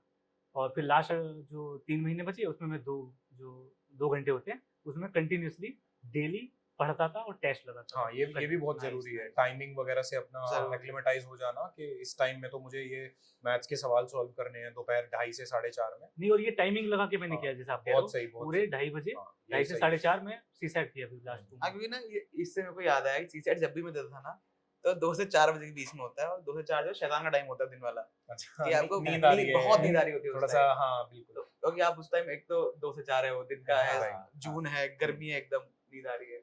दूसरा आपने खाना खाया होता है उससे पहले, तो नींद आ रही है। और पता है सबसे बड़ी मुसीबत क्या होती है उस टाइम की, जो टीचर लोग होती हैं वो बोर हो जाती हैं सुबह से स्कूल में, हाँ, वो आके ना बात करने लग जाती हैं, 2-3 आके ये बहुत बतिया सही लग बोल जाती रहे हैं हैं। वो, मेरे एग्जाम टीचर्स के सेंटर में हाँ। 2 टीचर्स थे जैसे मेरे क्लासरूम में, तब यार उधर पे वो कुछ उधर आपस पे में आपको हेल्प टीचर ले हाँ, सकते हो किसी की। नहीं, आपको टीचर को बोलना है कि मैम थोड़ा प्लीज कहीं अलग जाके Exactly, आप अगर बात आप कर लीजिए, अगर मैं मेरे बता को रहा डिस्टर्ब हूँ, होता है, बहुत हाँ, डिस्टर्ब अगर आपका फोकस जो है डिस्टर्ब हो रहा है टीचर्स के बोलने की वजह से, ठीक है, आप उनको स्पेसिफिकली पॉइंट कर दीजिए, बी वेरी ब्लंट इस मामले में, कि ये मैम नई प्लीज चीज निकल मुझे गई है। डिस्टर्बेंस हो रही है। बहुत इंपॉर्टेंट पॉइंट है यार ये चीज। एग्जैक्टली, हाँ। आप हिचकिचाइए मत, एक भी क्वेश्चन आपका सीसेट बाहर Right. करवा देता है वो यार। फोकस इधर से 19 से 20 हुआ तो बस अगेन वही चीज है, आप बोल दीजिए मैम डिस्टरबेंस हो रही है, एंड ये कोई छोटा एग्जाम नहीं है, वो भी इस चीज को मानते हैं। इट्स अगेन कि वो अवेयर नहीं है थोड़े से, तो वही वो मान के चलते हैं बच्चे कर ही रहे हैं एनीवेज, हम अपना कंटिन्यू करते हैं। और रूडली हाँ। नहीं, बहुत Politely पोलाइटली बोलिए, मैम प्लीज आप थोड़ा सा रिक्वेस्ट हाँ, कर रिक्वेस्ट करनी है। हाँ, थोड़ा सा अपनी वॉइस को उसमें रखिए, आप प्लीज अभी मत बात करिए, थोड़ा सा फोकस लूज हो रहा है अगेन। राइट। अब हम टारगेट ओरिएंटेड चीजों को लेकर चलते हैं, जो कि हम 25 की बार बार बात कर रहे हैं। तो अब सी सेट को तो डिटेल में डिस्कशन हो गया, जैसे इन्होंने बोला है कि आप पूरे साल पढ़ सकते हो अपनी प्रिपरेशन के साथ, अगर आपको थोड़ा लगता है कि टाइम, हाँ। आपका कमजोर है, और आप लोगों ने बोला कि जब आप प्रीलिम्स के लिए आप तैयारी करना स्टार्ट करते हो तो 3 से 4 महीने जो करते हो उस टाइम पे लेके चले। अब स्टार्टिंग में ही आपने मेंस ओरिएंटेड चीजों को डिस्कस किया था। सो आज से कोई बच्चा अगर बैठता है, ये वीडियो हमारा देखता है, वो मान के चलता है मेरे पास 1 साल है, तो अब वो कैसे सब्जेक्ट्स को उठाए? मेंस ओरिएंटेड ही बात कर लेते हैं, प्रीलिम्स के हम लास्ट में कर लेंगे कि जो प्रीलिम्स के सब्जेक्ट्स हैं उनको कैसे टारगेट करना चाहिए, फिर उसमें मेन टॉपिक्स को कैसे अप्रोच करना चाहिए। सो डेफिनेटली अभी हम मेंस ओरिएंटेड, या फिर कहते हैं ना मेंस की तैयारी कर लो प्रीलिम्स हो जाता है, तो उस को लेकर डिस्कशन करते हैं। तो जनरल जो सब्जेक्ट है जीएस, उनकी लेकर बात करते हैं, ऑप्शनल सबका इंडिविजुअल अलग है। जीएस स्टार्ट 1 से स्टार्ट कर हाँ, लेते हैं जैसे आप line हाँ से- जीएस line 1 से से स्टार्ट कर लीजिए, हाँ, और लाइन से स्टार्ट करते हैं। हाँ लाइन से स्टार्ट करिए, और उसमें थोड़ा टाइमिंग का भी, ऐसे को मेंशन कर सकते हैं, तो ऐसे स्टार्ट कर ऐसे लेते से हैं। स्टार्ट कर लेते हाँ। और ये मंथ्स कितने लेके चल रहे हो अराउंड्स, और उसमें थोड़ा सा ये भी इंडिकेट करना कि एटलीस्ट आपको इतने घंटे स्टडीज को देने पड़ेंगे, इफ इन केस आपका बैकलॉग हो जाता है तो वो भी कैसे रिकवर कर सके। तो वही है, सब्जेक्ट वाइज टारगेट बताइए, 8 महीने का अप्रोक्स टाइम शेड्यूल लेके चलते हैं। तो देखिए मैं तो ये मानता हूँ, आप एक बार आपने स्टार्ट की तैयारी करना, 1 महीने में आपने थोड़ा जीएस जो भी आपको पढ़ना था पढ़ा आपने। जब आपको आदत हो गई ना कि बैठने की 8 घंटा बैठने की, 9 घंटा बैठने की, उसके बाद अपने डे को आप 2 भाग डिवाइड कर लीजिए, एक में जीएस सब्जेक्ट, एक में ऑप्शनल। तो मैं ये मानता हूँ दिन को 2 में डिवाइड कर लीजिएगा जब आदत हो गई है तो। और जीएस को फिर आप लाइन से स्टार्ट करिए, जीएस 1 का सिलेबस कवर करिए, जीएस 2 का सिलेबस कवर करिए, 3 का कवर करिए, 4 कवर करिए 8 महीने में, और साथ में ऑप्शनल का जितना कवर कर सकते हैं वो करिए आप कवर, ठीक है। फिर जब आपके 4 से 5 महीने आपको ही पढ़ते पढ़ते हो गए जीएस और ऑप्शनल, उसके बाद आप आंसर राइटिंग भी बहुत जरूरी हो जाती है उसी टाइम में, शायद आपने पहले करी हो गया। तो उस टाइम आप क्या करना है आपको कि टेस्ट सीरीज ले लेनी है, कोई भी कोचिंग टेस्ट सीरीज ले लीजिए, और वहां पे फिर आंसर राइटिंग प्रैक्टिस करिए। प्री से पहले लगभग 5 से 10 फुल लेंथ टेस्ट दे दीजिए, तो उससे क्या होता है ना, आप लिखने की आदत हो जाती है आपको, क्योंकि उससे पहले आप कभी लिखा नहीं होता है आपने, तो उसी प्री से पहले वाले टाइम में ही आप थोड़ा लिख भी लीजिएगा। तो इस तरीके से आगे बढ़ना है। हाँ, करना चाहेंगे मतलब मैं इसमें थोड़ा सा डिटेलिंग करते हाँ, हुए डिटेल बताते में हैं। हाँ, आप आपके मार्क्स कौन से जीएस में सबसे ज्यादा आए? मेरे GS4 में एथिक्स में 125 है, और 1 में हाँ। आपके GS1 में मेरे 103 है। आपके मेरे यहाँ GS1 में आई गेस 85 है। हाँ कम है। GS1 में मेरे मेरे भी भी कम है। 80 का। ओके, तो आप ही GS1 के सारे सब्जेक्ट को उठाइए, हम्म। अप्रोक्स टाइम बताइए कि इतने में ये हो जाना चाहिए और इस तरीके से पढ़े। अब लक्ष्मीकांत उठाया, अब सबको वही होता है ना कि लक्ष्मीकांत उठाया कैसे पढ़ना चाहिए, पूरा एक एक लाइन पढ़ना चाहिए, फिर उसके नोट्स भी साथ में बनाते जाए, कैसे करना चाहिए उस तरीके से बताइए। देखो GS1 में majorly history, art and culture, geography और सोसाइटी का जो है पोर्शन आता है। तो सोसाइटी का जो पोर्शन रहेगा मैं पहले बता देता हूँ, इस बार थोड़ा सा ऑब्जर्व करा होगा, GS1 में सोसाइटी से क्वेश्चंस काफी थे, काफी सारे आए। हाँ, और ज्योग्राफी आ जाता है। तो सोसाइटी के लिए आप किसी भी कोचिंग के मटेरियल को रेफर कर सकते हैं, आई थिंक वो मोर देन इनफ रहेगा। उसको कंसाइज करिए, वैल्यू एडिशन करिए। कमिटीज अगर रेफर कर रहे हैं, जैसे वुमेन स्पेसिफिक क्वेश्चंस है, उस पे किसी ने कमिटी बोला, जैसे अभी आप रिसोर्सेज कॉन्स्टिट्यूशनल भी बताते जाए, जैसे आई थिंक सोसाइटी वगैरह विजन का भी चलता है, विजन का और मटेरियल इंग्लिश है, बाजीराम का भी बहुत refer कर मटेरियल सकते है। हैं। मैं एक स्पेसिफिक और उसको ये करके हिंदी नहीं मीडियम करना। वाले दृष्टि का भी थोड़ा बहुत यूज हाँ कर वो सकते हमें हैं। पता हाँ, है। वो अगेन वही चीज है, वो वेरी करेगा आपको क्या सूटेबल लग रहा है। विजन का मटेरियल आपको अच्छा लग रहा है, आप उसके साथ जाइए। वाजीराम का भी अच्छा मटेरियल है, आप उसके साथ जा सकते हैं। वो और वेरी भी आपको कोई नाम पता हो जिससे स्टूडेंट के पास थोड़ा सा ना वैरायटी हो जाएगी, हाँ ये भी मटेरियल्स है, इनको हम पिकअप कर सकते हैं। वही है ना, बार बार हर देखिए मतलब ये वैरायटी, वीडियो का हम चाह रहे हैं, वैरायटी कोई किसी का कितनी, प्रमोशन नहीं है, हाँ, है ना, मैं किसी society ये के लिए जस्ट जो अच्छा रिसोर्सेज है, मटेरियल काफी है, मटेरियल है ना, सबका आप बताते जाइए। विजन का मटेरियल हाँ, काफी अच्छा माना वैरायटी जाता है। बहुत है, बट एक के साथ स्टिक करना इज मोर जरूरी, इम्पोर्टेंट। हाँ राइट, ठीक है, मैं विजन के साथ स्टिक करा मैंने, उसी के मटेरियल को, जो मेन से स्पेसिफिक चीजें हैं, GS2 में गवर्नेंस का पार्ट, GS3 में डिजास्टर मैनेजमेंट और ये सब चीजें, वो मैं विजन के साथ स्टिक करा। बाकी एथिक्स के लिए फोरम IAS की जो रेड बुक आती है, वो मेरा बेसिक मटेरियल था एथिक्स के लिए। ठीक है, देन अगेन GS1 पे आते हुए सोसाइटी का वहां से अपने कवर कर लिया। थोड़ी सी कॉन्स्टिट्यूशन और लेजिस्लेशन से रिलेटेड जो चीजें हैं उनको मेंशन करना, बिकॉज अल्टीमेटली वो वही चीजें हैं जो बनाई गई हैं गवर्नमेंट की तरफ से, राइट, इन चीजों को सोसाइटल लेवल पे टैकल करने के लिए। देन ज्योग्राफी में, ज्योग्राफी मेरा ऑप्शनल था तो कुछ ज्यादा मैंने एक्स्ट्रा नहीं किया, बट आई वुड इंसिस्ट कि 11th-12th की NCERT बहुत थरो होनी चाहिए आपको। और अगेन मेंस में आप तैयारी करें तो एक सपोर्ट हमेशा कोचिंग के मटेरियल से लेना चाहिए आपको। और स्टैंडर्ड बुक्स अगर ज्योग्राफी की बात करें 11th-12th की NCERT, सिर्फ, that's it, है that's ना? it। उसके जैसे अलावा माजिद हुसैन वगैरह आती है आई थिंक, तो वो माजिद हुसैन आप रेफर करेंगे, आई थिंक उससे बेटर रहेगा कि ज्योग्राफी के लिए जो किसी भी कोचिंग का मटेरियल अवेलेबल है, विजन का है, ओनली IAS का है, ओनली IAS का अच्छा बताते हैं, तो आप उसे रेफर कर सकते हैं। उसमें से आप मेन स्पेसिफिक चीजें लिख सकते हैं, ठीक है रहेगा। एंड फॉर हिस्ट्री बेसिक चीजें, स्पेक्ट्रम और NCERT जो आप फॉलो कर रहे हैं, मैंने तमिलनाडु बोर्ड की करी थी वो, बिकॉज मेडिवल और एंशिएंट से इतने ज्यादा क्वेश्चन आते भी नहीं है इसमें, मेंस में नहीं हाँ आता है। मेंस में नहीं आते हैं, बिकॉज क्वेश्चन की लिमिट है ना, दो क्वेश्चन करके पूछते हैं। आर्ट एंड कल्चर आप अच्छे से करिए, आर्ट एंड कल्चर में आर्किटेक्चर और आपका थोड़ा सा पेंटिंग्स वगैरह है ना, इस चीज में आते हैं। आप एंशिएंट पे फोकस रहेगा। GS1 पे आप थोड़ा सा मैं focus GS1 का ही हाँ। बता रहा हूँ, GS1 का ही बता रहा हूँ। हिस्ट्री में स्पेक्ट्रम आपका रहेगा बेसिक मटेरियल मॉडर्न हिस्ट्री के लिए, वही मेंस का करा देगा आपका। आपको इससे अलग मेंस के लिए नहीं पढ़ना पड़ेगा हिस्ट्री के लिए। स्पेक्ट्रम बहुत सही है, आप अपने पॉइंट्स बना लीजिए, बुलेट पॉइंट्स के, जैसे क्विट इंडिया मूवमेंट से क्वेश्चन अगर आएगा तो मैं ये चीजें लिखूंगा, 1857 के रिवोल्ट से आता है, मैं ये चीजें लिखूंगा। आपको अगेन थ्रू आउट मेंस की प्रिपरेशन में PYQ के टच में रहना पड़ेगा, कंटिन्यूअसली ब्रेनस्टॉर्मिंग करती रहनी पड़ेगी आपको। ब्रेनस्टॉर्मिंग का रिप्लेसमेंट नहीं है। आप अगर 10 क्वेश्चन लिख भी नहीं पा रहे हैं, 2 ही लिख पा रहे हैं, ठीक है, 8 क्वेश्चन को छोड़िए मत, ब्रेनस्टॉर्मिंग करते रहिए उस पे। सही बात है ना। तो ये आई थिंक GS1 का ये स्ट्रेटेजी ब्रॉडली था। जी, GS2 में कॉल करता हूँ। आई गेस GS1 आपने बहुत होलिस्टिकली कवर किया मुझे लगता है। हाँ। यही सब मैं भी- थोड़ा सा टाइम ड्यूरेशन और बताते जाइए कि कैसे करना चाहिए, थोड़ा स्टूडेंट्स को ना उस अप्रोच में आइडिया आ जाएगा। सब्जेक्ट का कॉम्बिनेशन क्या मैच करके पढ़े वो भी इम्पोर्टेंट हो जाता है। GS1 तो मुझे लगता है कि आप मोर और लेस कवर हो ही हाँ, चुका है हाँ। अच्छे तरीके से। जी, GS2 थोड़ा सा मैं बता देता हूँ। तो GS2 में 3-4 चीजें होती हैं। अगर मैं सिलेबस को उसका तोड़ूं तो स्टार्टिंग वाला जो पार्ट होता है वो मोस्टली लक्ष्मीकांत से कवर हो जाता है। उसके बाद आता है सोशल जस्टिस वाला पार्ट, एक गवर्नेंस का पार्ट है और एक IR का पार्ट, इंटरनेशनल रिलेशंस का पार्ट है। तो पहला पार्ट लक्ष्मीकांत हो जाएगा। सोशल जस्टिस के लिए मोर और लेस और गवर्नेंस के लिए मैं वही टेक्निक यूज करता था कि जो भी आपका सिलेबस का पार्ट है जी, आप गूगल करिए उसको और उसके आगे UPSC लिखिए। तो उसमें क्या होता है, काफी सारे कोचिंग्स के उस टॉपिक से रिलेटेड मटेरियल आ जाता है। Right right. अब उस मटेरियल से 2-3 मटेरियल आप गो थ्रू करें, जो आपको बेस्ट लगता है ना उससे आप खुद के नोट्स बना लीजिए, 1 पेज के 2 पेज के नोट्स बना लीजिए, हाँ शॉर्ट क्योंकि एग्जाम में आपको अल्टीमेटली Yes. 10 मार्क का एग्जैक्टली 100-150 वर्ड लिखने हैं, 250 वर्ड लिखने हैं, एग्जैक्टली तो 1-1.5 पेज में आपके नोट जो बनते हैं मैं अगेन वही चीज कह रहा था, कंसाइज आप कंसाइज करिए उन्हें, टू द पॉइंट लिखिए, उसमें कुछ फालतू चीजें नहीं, जो आप डिलीवर वहां करके आने वाले हैं वो पहले से प्रीपेयर्ड रहिए आप उसके साथ।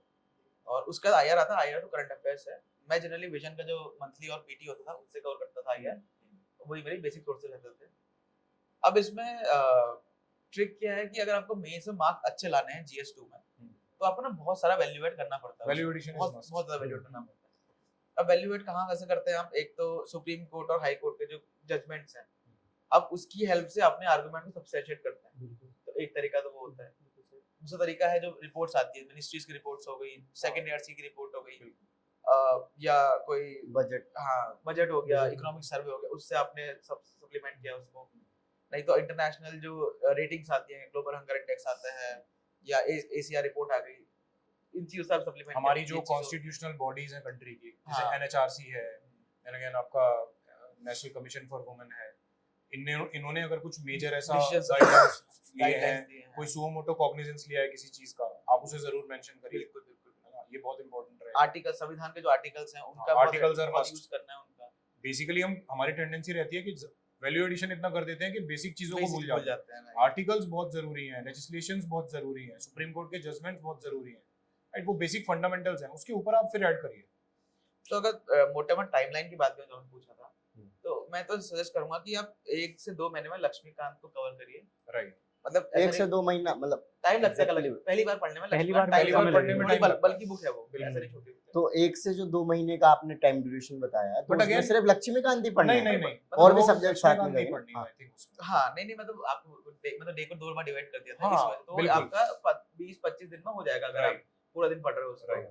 तो आपने वो पढ़ा, लक्ष्मीकांत पढ़ा, उसके बाद जो बेसिक जो चीजें सोशल जस्टिस वाला पार्ट, गवर्नेंस, आईआर, इनके आपने अगर नोट्स बन गए हैं, उसके बाद वैल्यूएट करना है आपको। तो 2 महीना मान लेते हैं, ये सब सोशल जस्टिस, गवर्नेंस, आईआर और लक्ष्मीकांत जो बेसिक वाला पार्ट है। पहले आपने बताया कि इनसे नोट्स बना लो, Notes फिर बना लो। वैल्यू ऐड, जैसे सेकंड ईआरसी रिपोर्ट आ गई, या हाँ। बजट आ गया, या हाँ। फिर जो Economic जजमेंट्स होते हैं, survey, हाई थोड़े से कोर्ट्स वगैरह के, नोट्स उनको भी add on कर लो। नोट्स भी इस तरीके से रखो, थोड़े से फ्लेक्सिबल, स्पेस हाँ, छोड़ते जगह रहो, होनी चाहिए। है ना, कि या फिर स्टीच Basically की नोट्स आते हैं, उनको लगा लो। हाँ। एक स्टैंडर्ड तरीका जो मैं बता सकता हूँ वो ये है, हाँ। मेरे को भी पता चला था नेट से, एक पेज लो A4 वाला, उसको 3 पार्ट्स में बांट लो, उसके 2/3 पोर्शन में अपने नोट्स बनाओ, 1/3 पोर्शन खाली छोड़े रखो।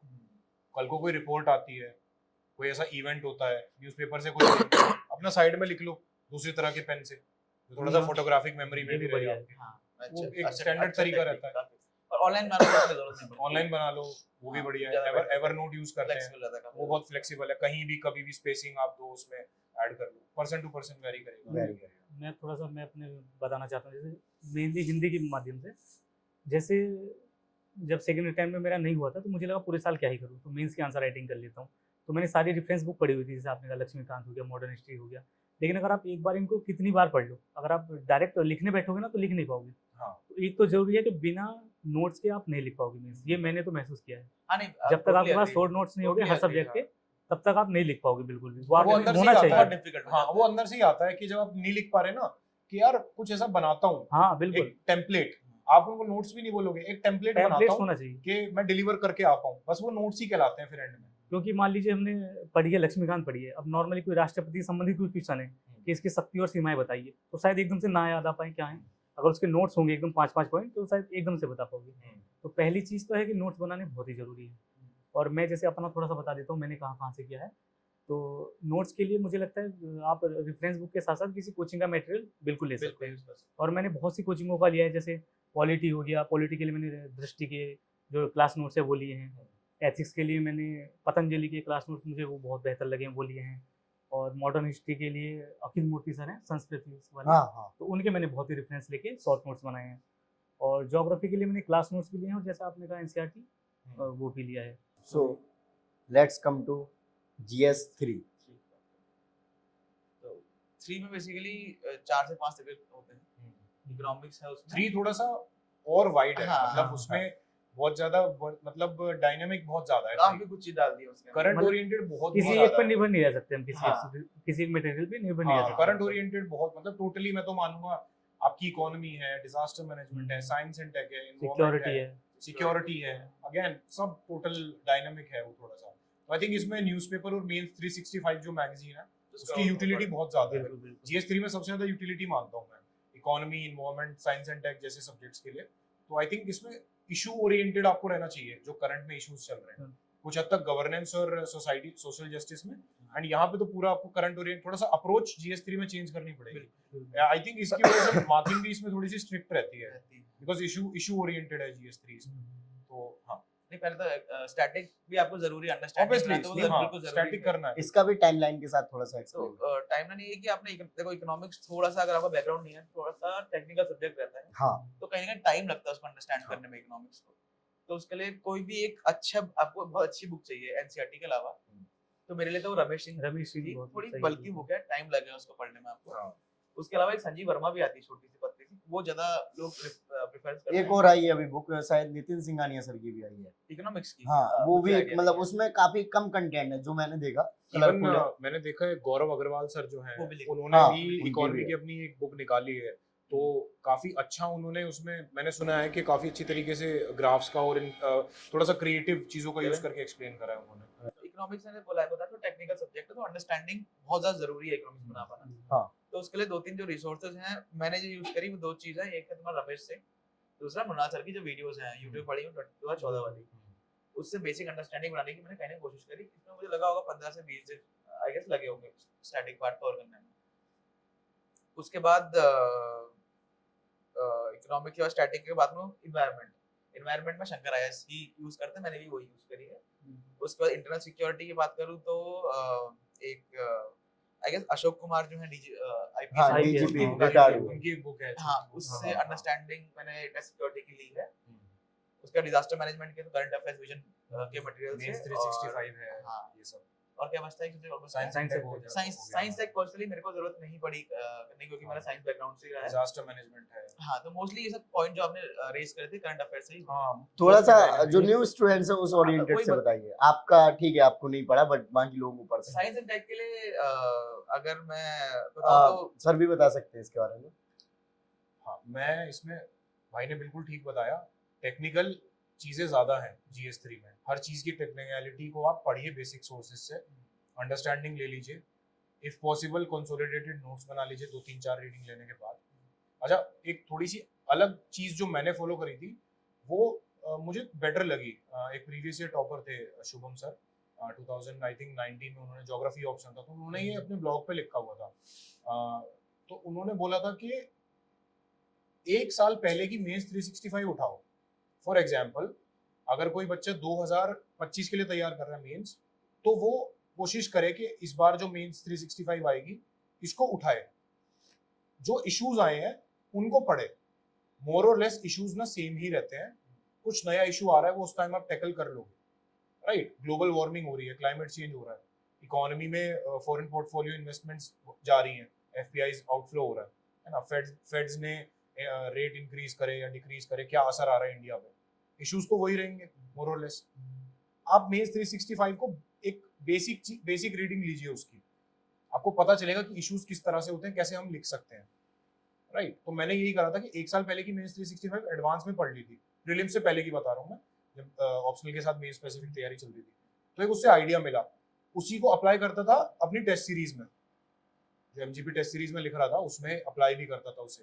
कहीं ना कहीं मुझे ये लग गया था कि ये बॉस ये काम जरूरी कर रहा है, ये काम कर रहा है और इसको आगे बढ़ाएंगे। तो वहां करा, फिर टेक्निकलिटीज हम पहले कर चुके हैं डिस्कस, बेसिक मटेरियल जो बताए। आप लोग आई थिंक सेल्फ स्टडी वाले ही हो ना तीनों लोग? हाँ थोड़ा बहुत जैसे किसी ने टेस्ट सीरीज वगैरह कर ली टेस्ट वो सीरीज तो और थोड़ा सा although गाइडेंस coaching- इधर उधर हाँ। से, बस बाकी फुल टाइम कोचिंग वगैरह तो हाँ, कोई फाउंडेशन कोर्स का हिस्सा नहीं है। फाउंडेशन का नहीं था। Yes, okay. तो GS3 कंप्लीट हो चुका है ना, अब हम 4 की बात कर लेते हैं। एथिक्स की बात है। एथिक्स में अगर हाँ, इंग्लिश में बात करूं तो दृष्टि के नोट्स मुझे लगता है बहुत ही बेहतरीन है एक अंडरस्टैंडिंग के लिए, और दूसरे एक पतंजलि के क्लास नोट्स हैं, वो ऐसे हैं कि जिससे आप मतलब उनको पढ़ के अपने नोट्स बना सकते हैं, अच्छी आंसर राइटिंग भी कर सकते हैं। तो ये दो मटेरियल मुझे लगता है इनफ है एथिक्स के लिए, तो बहुत ज़्यादा इधर उधर जाने की आवश्यकता है नहीं।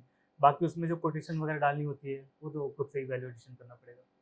हाँ, एथिक्स में जैसे मैं बोलूंगा हाँ, आप भी अच्छा कर 125 नंबर है, काफी अच्छे बनाते हैं हाँ, ethics। मतलब मैं तो यही बताता हूँ कि फोरम की रेड बुक जो आती है मैंने वही फॉलो करी और उसको अपना बेसिक मटेरियल मान के, वो थोड़ी सी मोटी है तो मैंने उसको कंसाइज करके अपना 20-30 पेज के नोट्स बना लिए थे।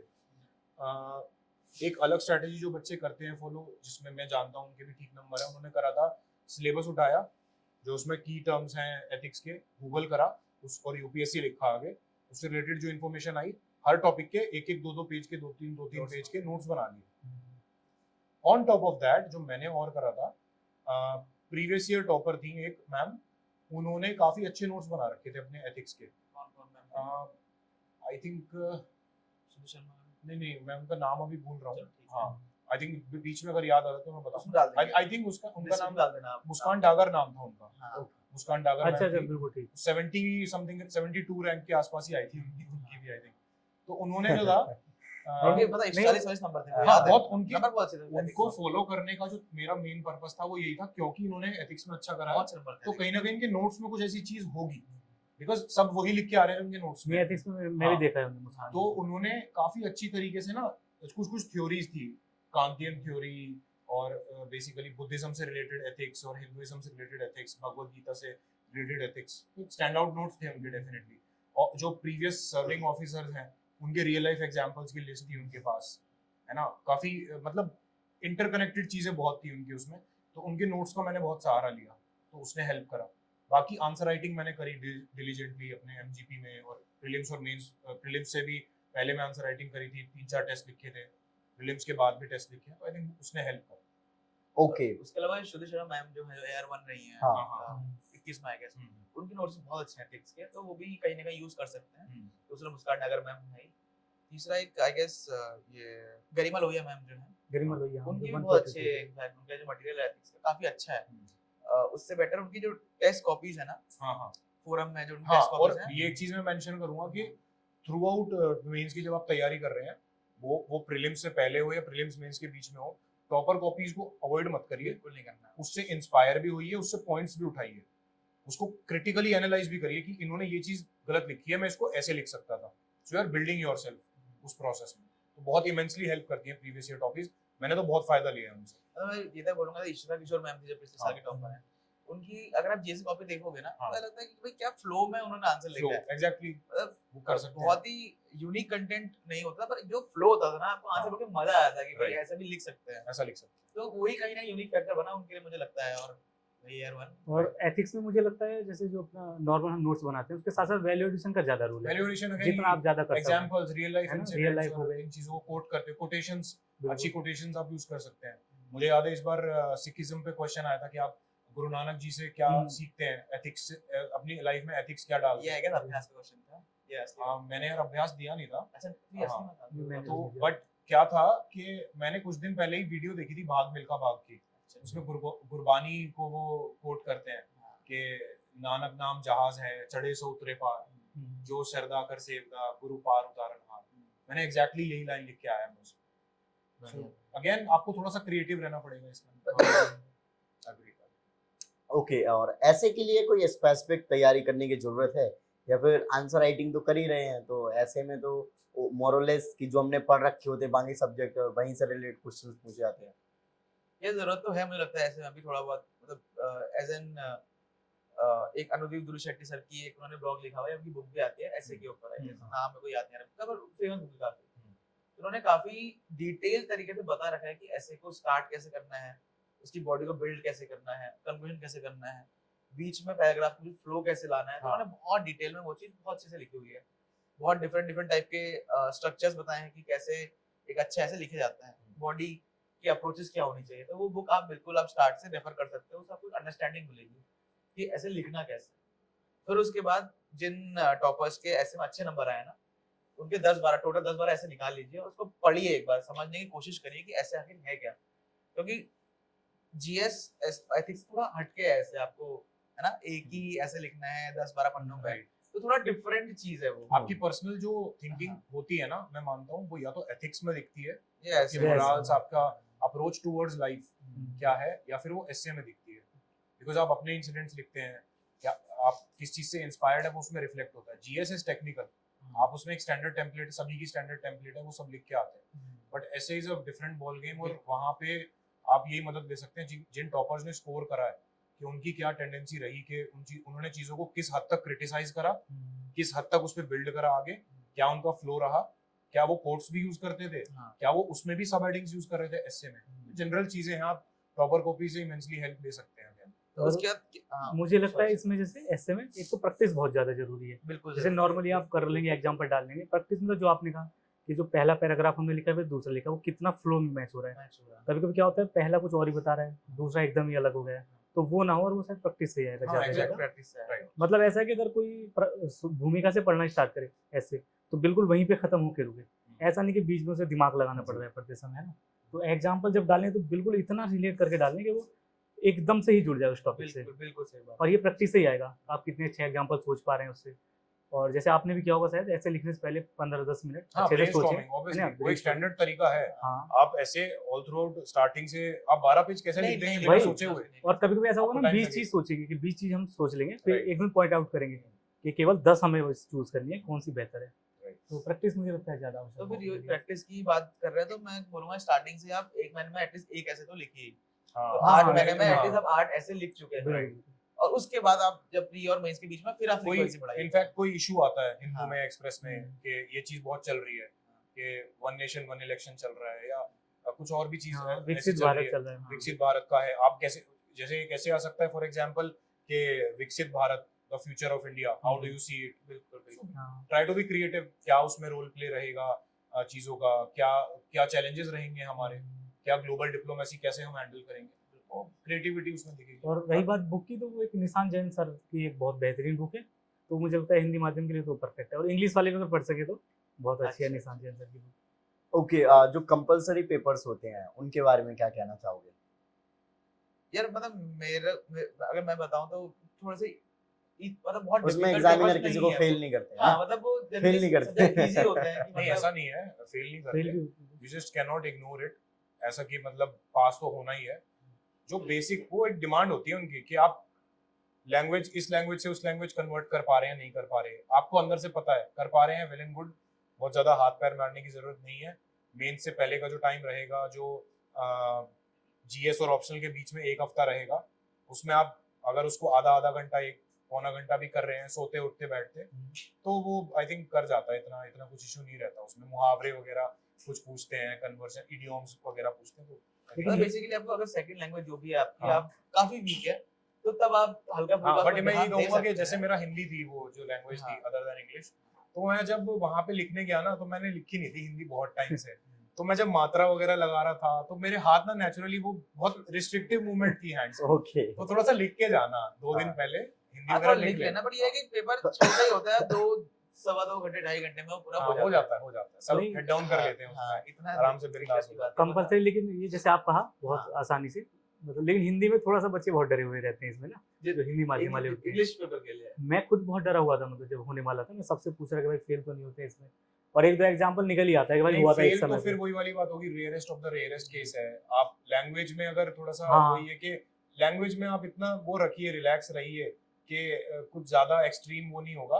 बेयर मिनिमम आप अगर डिमांड को फुलफिल करके आ रहे हैं कि जो निबंध बोला उन्होंने, आप बिल्कुल। लिखाइए बस सिंपली। लेकिन वही है ना, डरने के लिए एक एग्जाम्पल भी काफी होता है, और ये Exactly, रहता है। आप यार ignore तो एक नहीं बार कर बताओ, सकते। जिस मान लो कोई छात्र है हिंदी मीडियम में जिसने इंग्लिश बिल्कुल ही नहीं, जीरो के बराबर पढ़ी है, हाँ। तो फिर तो उसके लिए नहीं तो भाई, और बहुत- काफी होते उसके भी लिए हैं। तो बहुत जरूरी हो जाएगा कि डेडिकेटेडली 10-15 दिन अच्छे से उसको देना है Exactly. इंग्लिश में, 10 इनफैक्ट ज्यादा ही, हाँ। क्योंकि नहीं, उसका मैं ऐसा बोल सकते हैं, जैसे मैंने भी दिया है ऐसे का आता है 100 नंबर कैसा आता है। मुझे लगता है अगर वो ऐसे ही अपना बहुत बेहतरीन कर ले ना, कि ऐसे में ही कम से कम 40 मार्क्स लें, तो मुझे लगता है बाकी टेंशन उन्हें फिर ज्यादा हाँ, ये है इन्होंने नहीं। बहुत ठीक बात हाँ। बोली। मैंने यही गलती कर दी थी, मैंने वो ऐसे लास्ट में लिखना शुरू करा Right. हिंदी में। हाँ, मेरी क्योंकि मात्राएं इधर उधर जा रही थी तो मेरी स्पीड स्लो थी, वो मैं सिर्फ 4 पेज का ही लिख पाया था। नहीं, मतलब केवल- 4 साइड्स मैंने लिखी थी, तो मुझे डर था कि कहीं इसकी वजह से ना हो नहीं। जाए, वो तो ये रहता है। नहीं तो अगर जिन्हें डर लगता है कि भाई जैसे हिंदी मीडियम की इंग्लिश से, ज्यादा मार्क्स से नीचे मार्क्स से कर तो पाओ। मुझे लगता है हाँ। केवल एक ऐसे लिख लें, महीने में एक ऐसे लिख लें, एक हाँ। रिदम रहेगा भाई हम लिख पाएंगे। Right. ऐसा एकदम से मेंस में जाएंगे तो वहां शायद डर सकते हो। बिल्कुल सही बात है, जिसमें थोड़ा मुझे लगता है कि सेकंड लैंग्वेज थोड़ी सी वीक है। हाँ, उसको ऐसे practice करने की ऐसे तो जरूरत प्रैक्टिस उसमें कर भी सकते हैं है। आप कम से कम।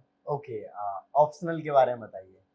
ऑल्दो ऑप्शनल के बारे में ये नहीं बताना कि कैसे पढ़ना है, क्योंकि ऑप्शनल के तो इतने सारे सब्जेक्ट्स हैं, तो आप लोगों के तो तीनों सब्जेक्ट ही कवर होंगे, तो जस्ट एक अप्रोच बता दीजिए कि ऑप्शनल को कितना टाइम देना चाहिए और कैसे करना चाहिए।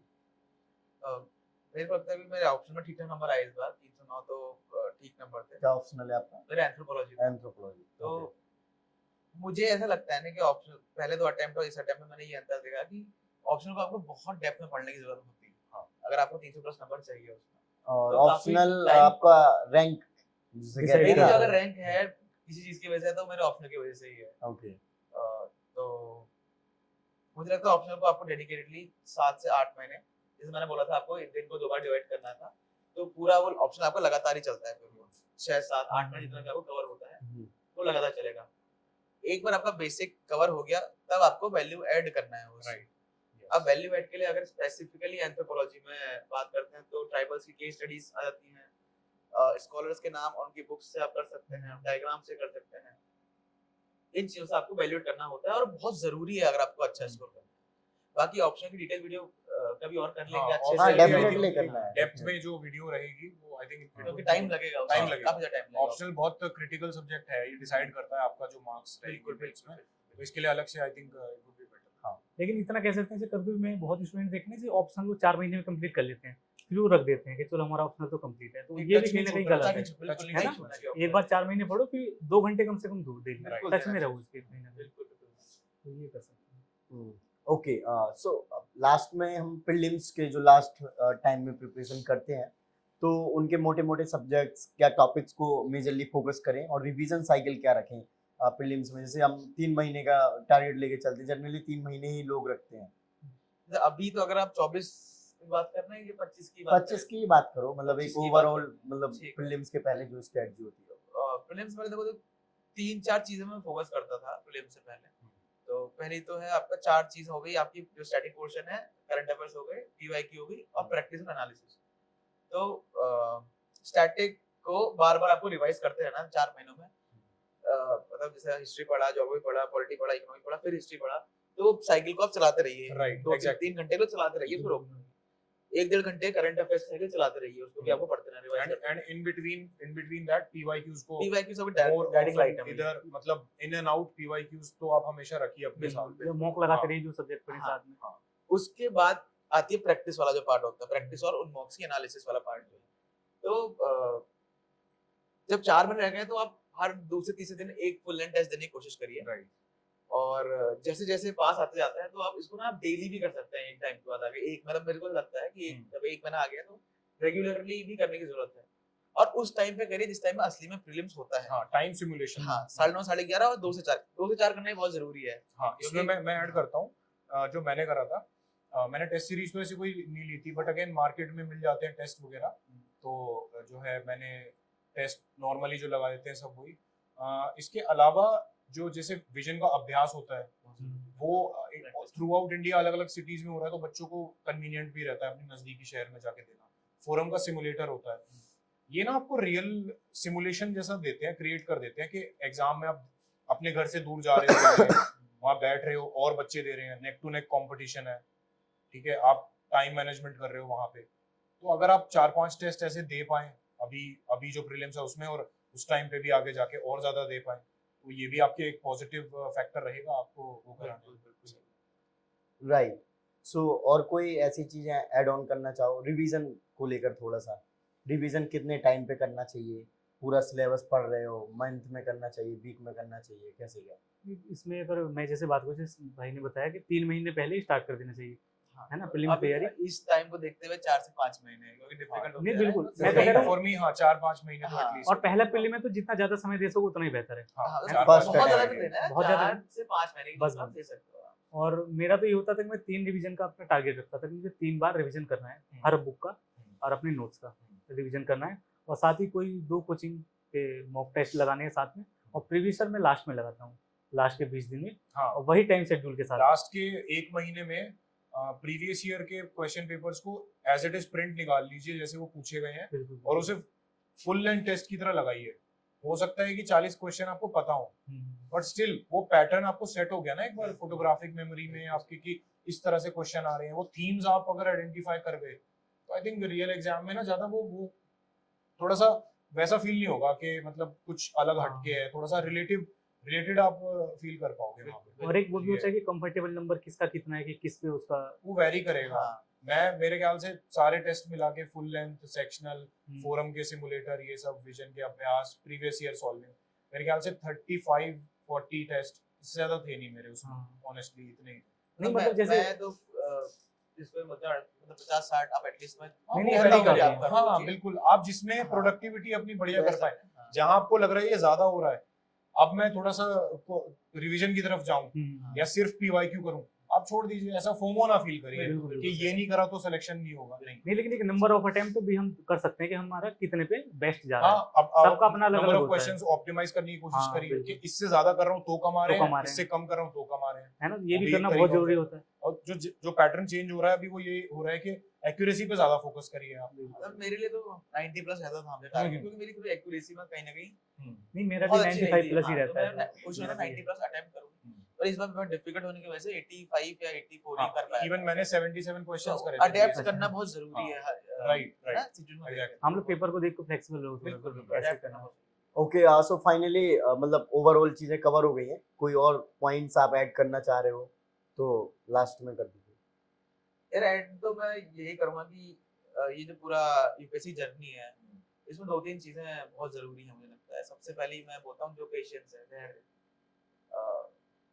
काफी ज्यादा अप्स एंड डाउन्स आते हैं जर्नी में मैंने भी देखे हैं 21-22 में। एग्जैक्टली हाँ तो उस टाइम ना आपको अपने ऊपर विश्वास होना बहुत जरूरी होता है और पेशेंस रखना बहुत जरूरी है कि भाई एक ना एक दिन मैं कर सकता हूँ या कर सकती हूँ निकलेगा।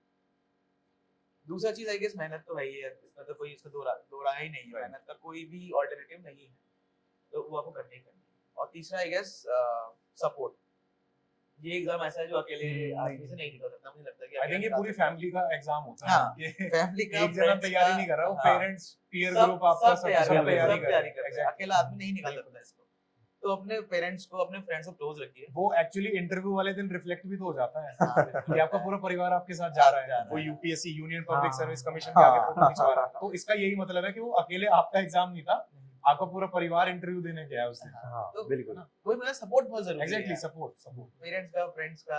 तो मैं यही बोलता हूँ सब लोगों से कि कभी लगे कि भाई डिफिकल्ट हो रहा है कभी लगे कि मन नहीं कर रहा है कि भाई क्या कर रहा हूँ तो कुछ नहीं करना है जो इंसान आपको सबसे ज्यादा करीब है उसको फोन लगा के उससे आधे घंटे बात करो। बिल्कुल जो आपको सही में जानता है वो आपको मोटिवेट कर देगा वो किसी कर ना देगा, किसी तरीके से। बिल्कुल। तो एक इंसान ऐसा होना चाहिए आपके पास जो कि आपको सपोर्ट करे। एंड एक चीज और है कि इसमें ना अनवांटेड पीयर प्रेशर मत लो यार कि पड़ोस वाले अंकल क्या कहेंगे अगर मेरा यूपीएससी नहीं निकला।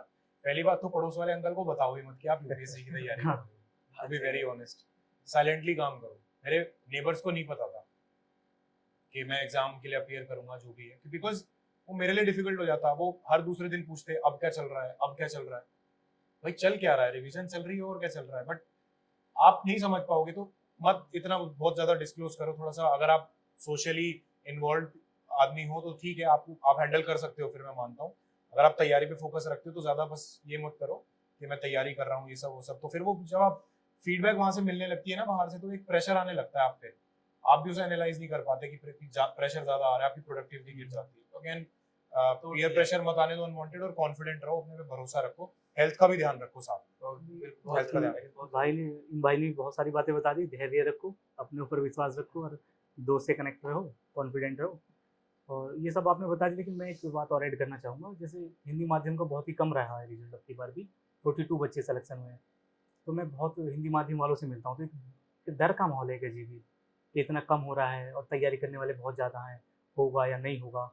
तो इसमें मेरा है जो सेलेक्ट हुए हैं जैसे मैं हुआ हूँ और मेरे साथी मुझे लगता है हमें भी थोड़ा आगे बढ़ के मदद करने की आवश्यकता है कि हमने ऐसा क्या किया है ताकि इसमें बढ़े क्योंकि अब कहीं ना कहीं हमारी भी जिम्मेदारी है या जो तैयारी कर रहे हैं उनकी भी जिम्मेदारी है कि भाई इस जो 42 है इसको 100 तक लेके जाएँ है ना। इसमें कोई और तो आएगा नहीं हम ही को तैयारी करनी है और मैं इसके लिए सदैव तत्पर हूँ और मुझसे मतलब जो भी मदद बन पड़ेगी हिंदी माध्यम के लिए मैं बिल्कुल दिल से चाहता हूँ कि इसका जो सिलेक्शन रेट है वो बढ़े। मतलब आप क्या हम लोग भी बिल्कुल नहीं बिल्कुल सभी चाहते हैं मदद करने के लिए हाँ कोई उसमें कोई समस्या नहीं क्योंकि यार हिंदी तो हमारी मातृभाषा है ही ना चाहे एग्जाम इंग्लिश में दिया है पर जो प्यार है प्यार तो हिंदी से ही करते हैं। एज सेलेक्टेड कैंडिडेट्स हमारा फर्ज भी बनता है कि बिल्कुल, कम्युनिटी को एक्टिव रखा जाए सपोर्ट दिया जाए अपना आप भी अगर Always कुछ कर ready. सको तो हाँ बिल्कुल है ना? बिल्कुल बिल्कुल बिंदास अगर कोई आपसे पूछे है ना बिल्कुल हिंदी बिल्कुल माध्यम से हाँ, तो भाई अगर अपनी तरफ से पूरा हमारा सपोर्ट रहेगा। Definitely okay so I hope discussion काफी अच्छा रहा और ऑलमोस्ट सारे पॉइंट्स को कवर किया यूपीएससी के प्रिपरेशन से रिलेटेड स्टूडेंट्स की जो भी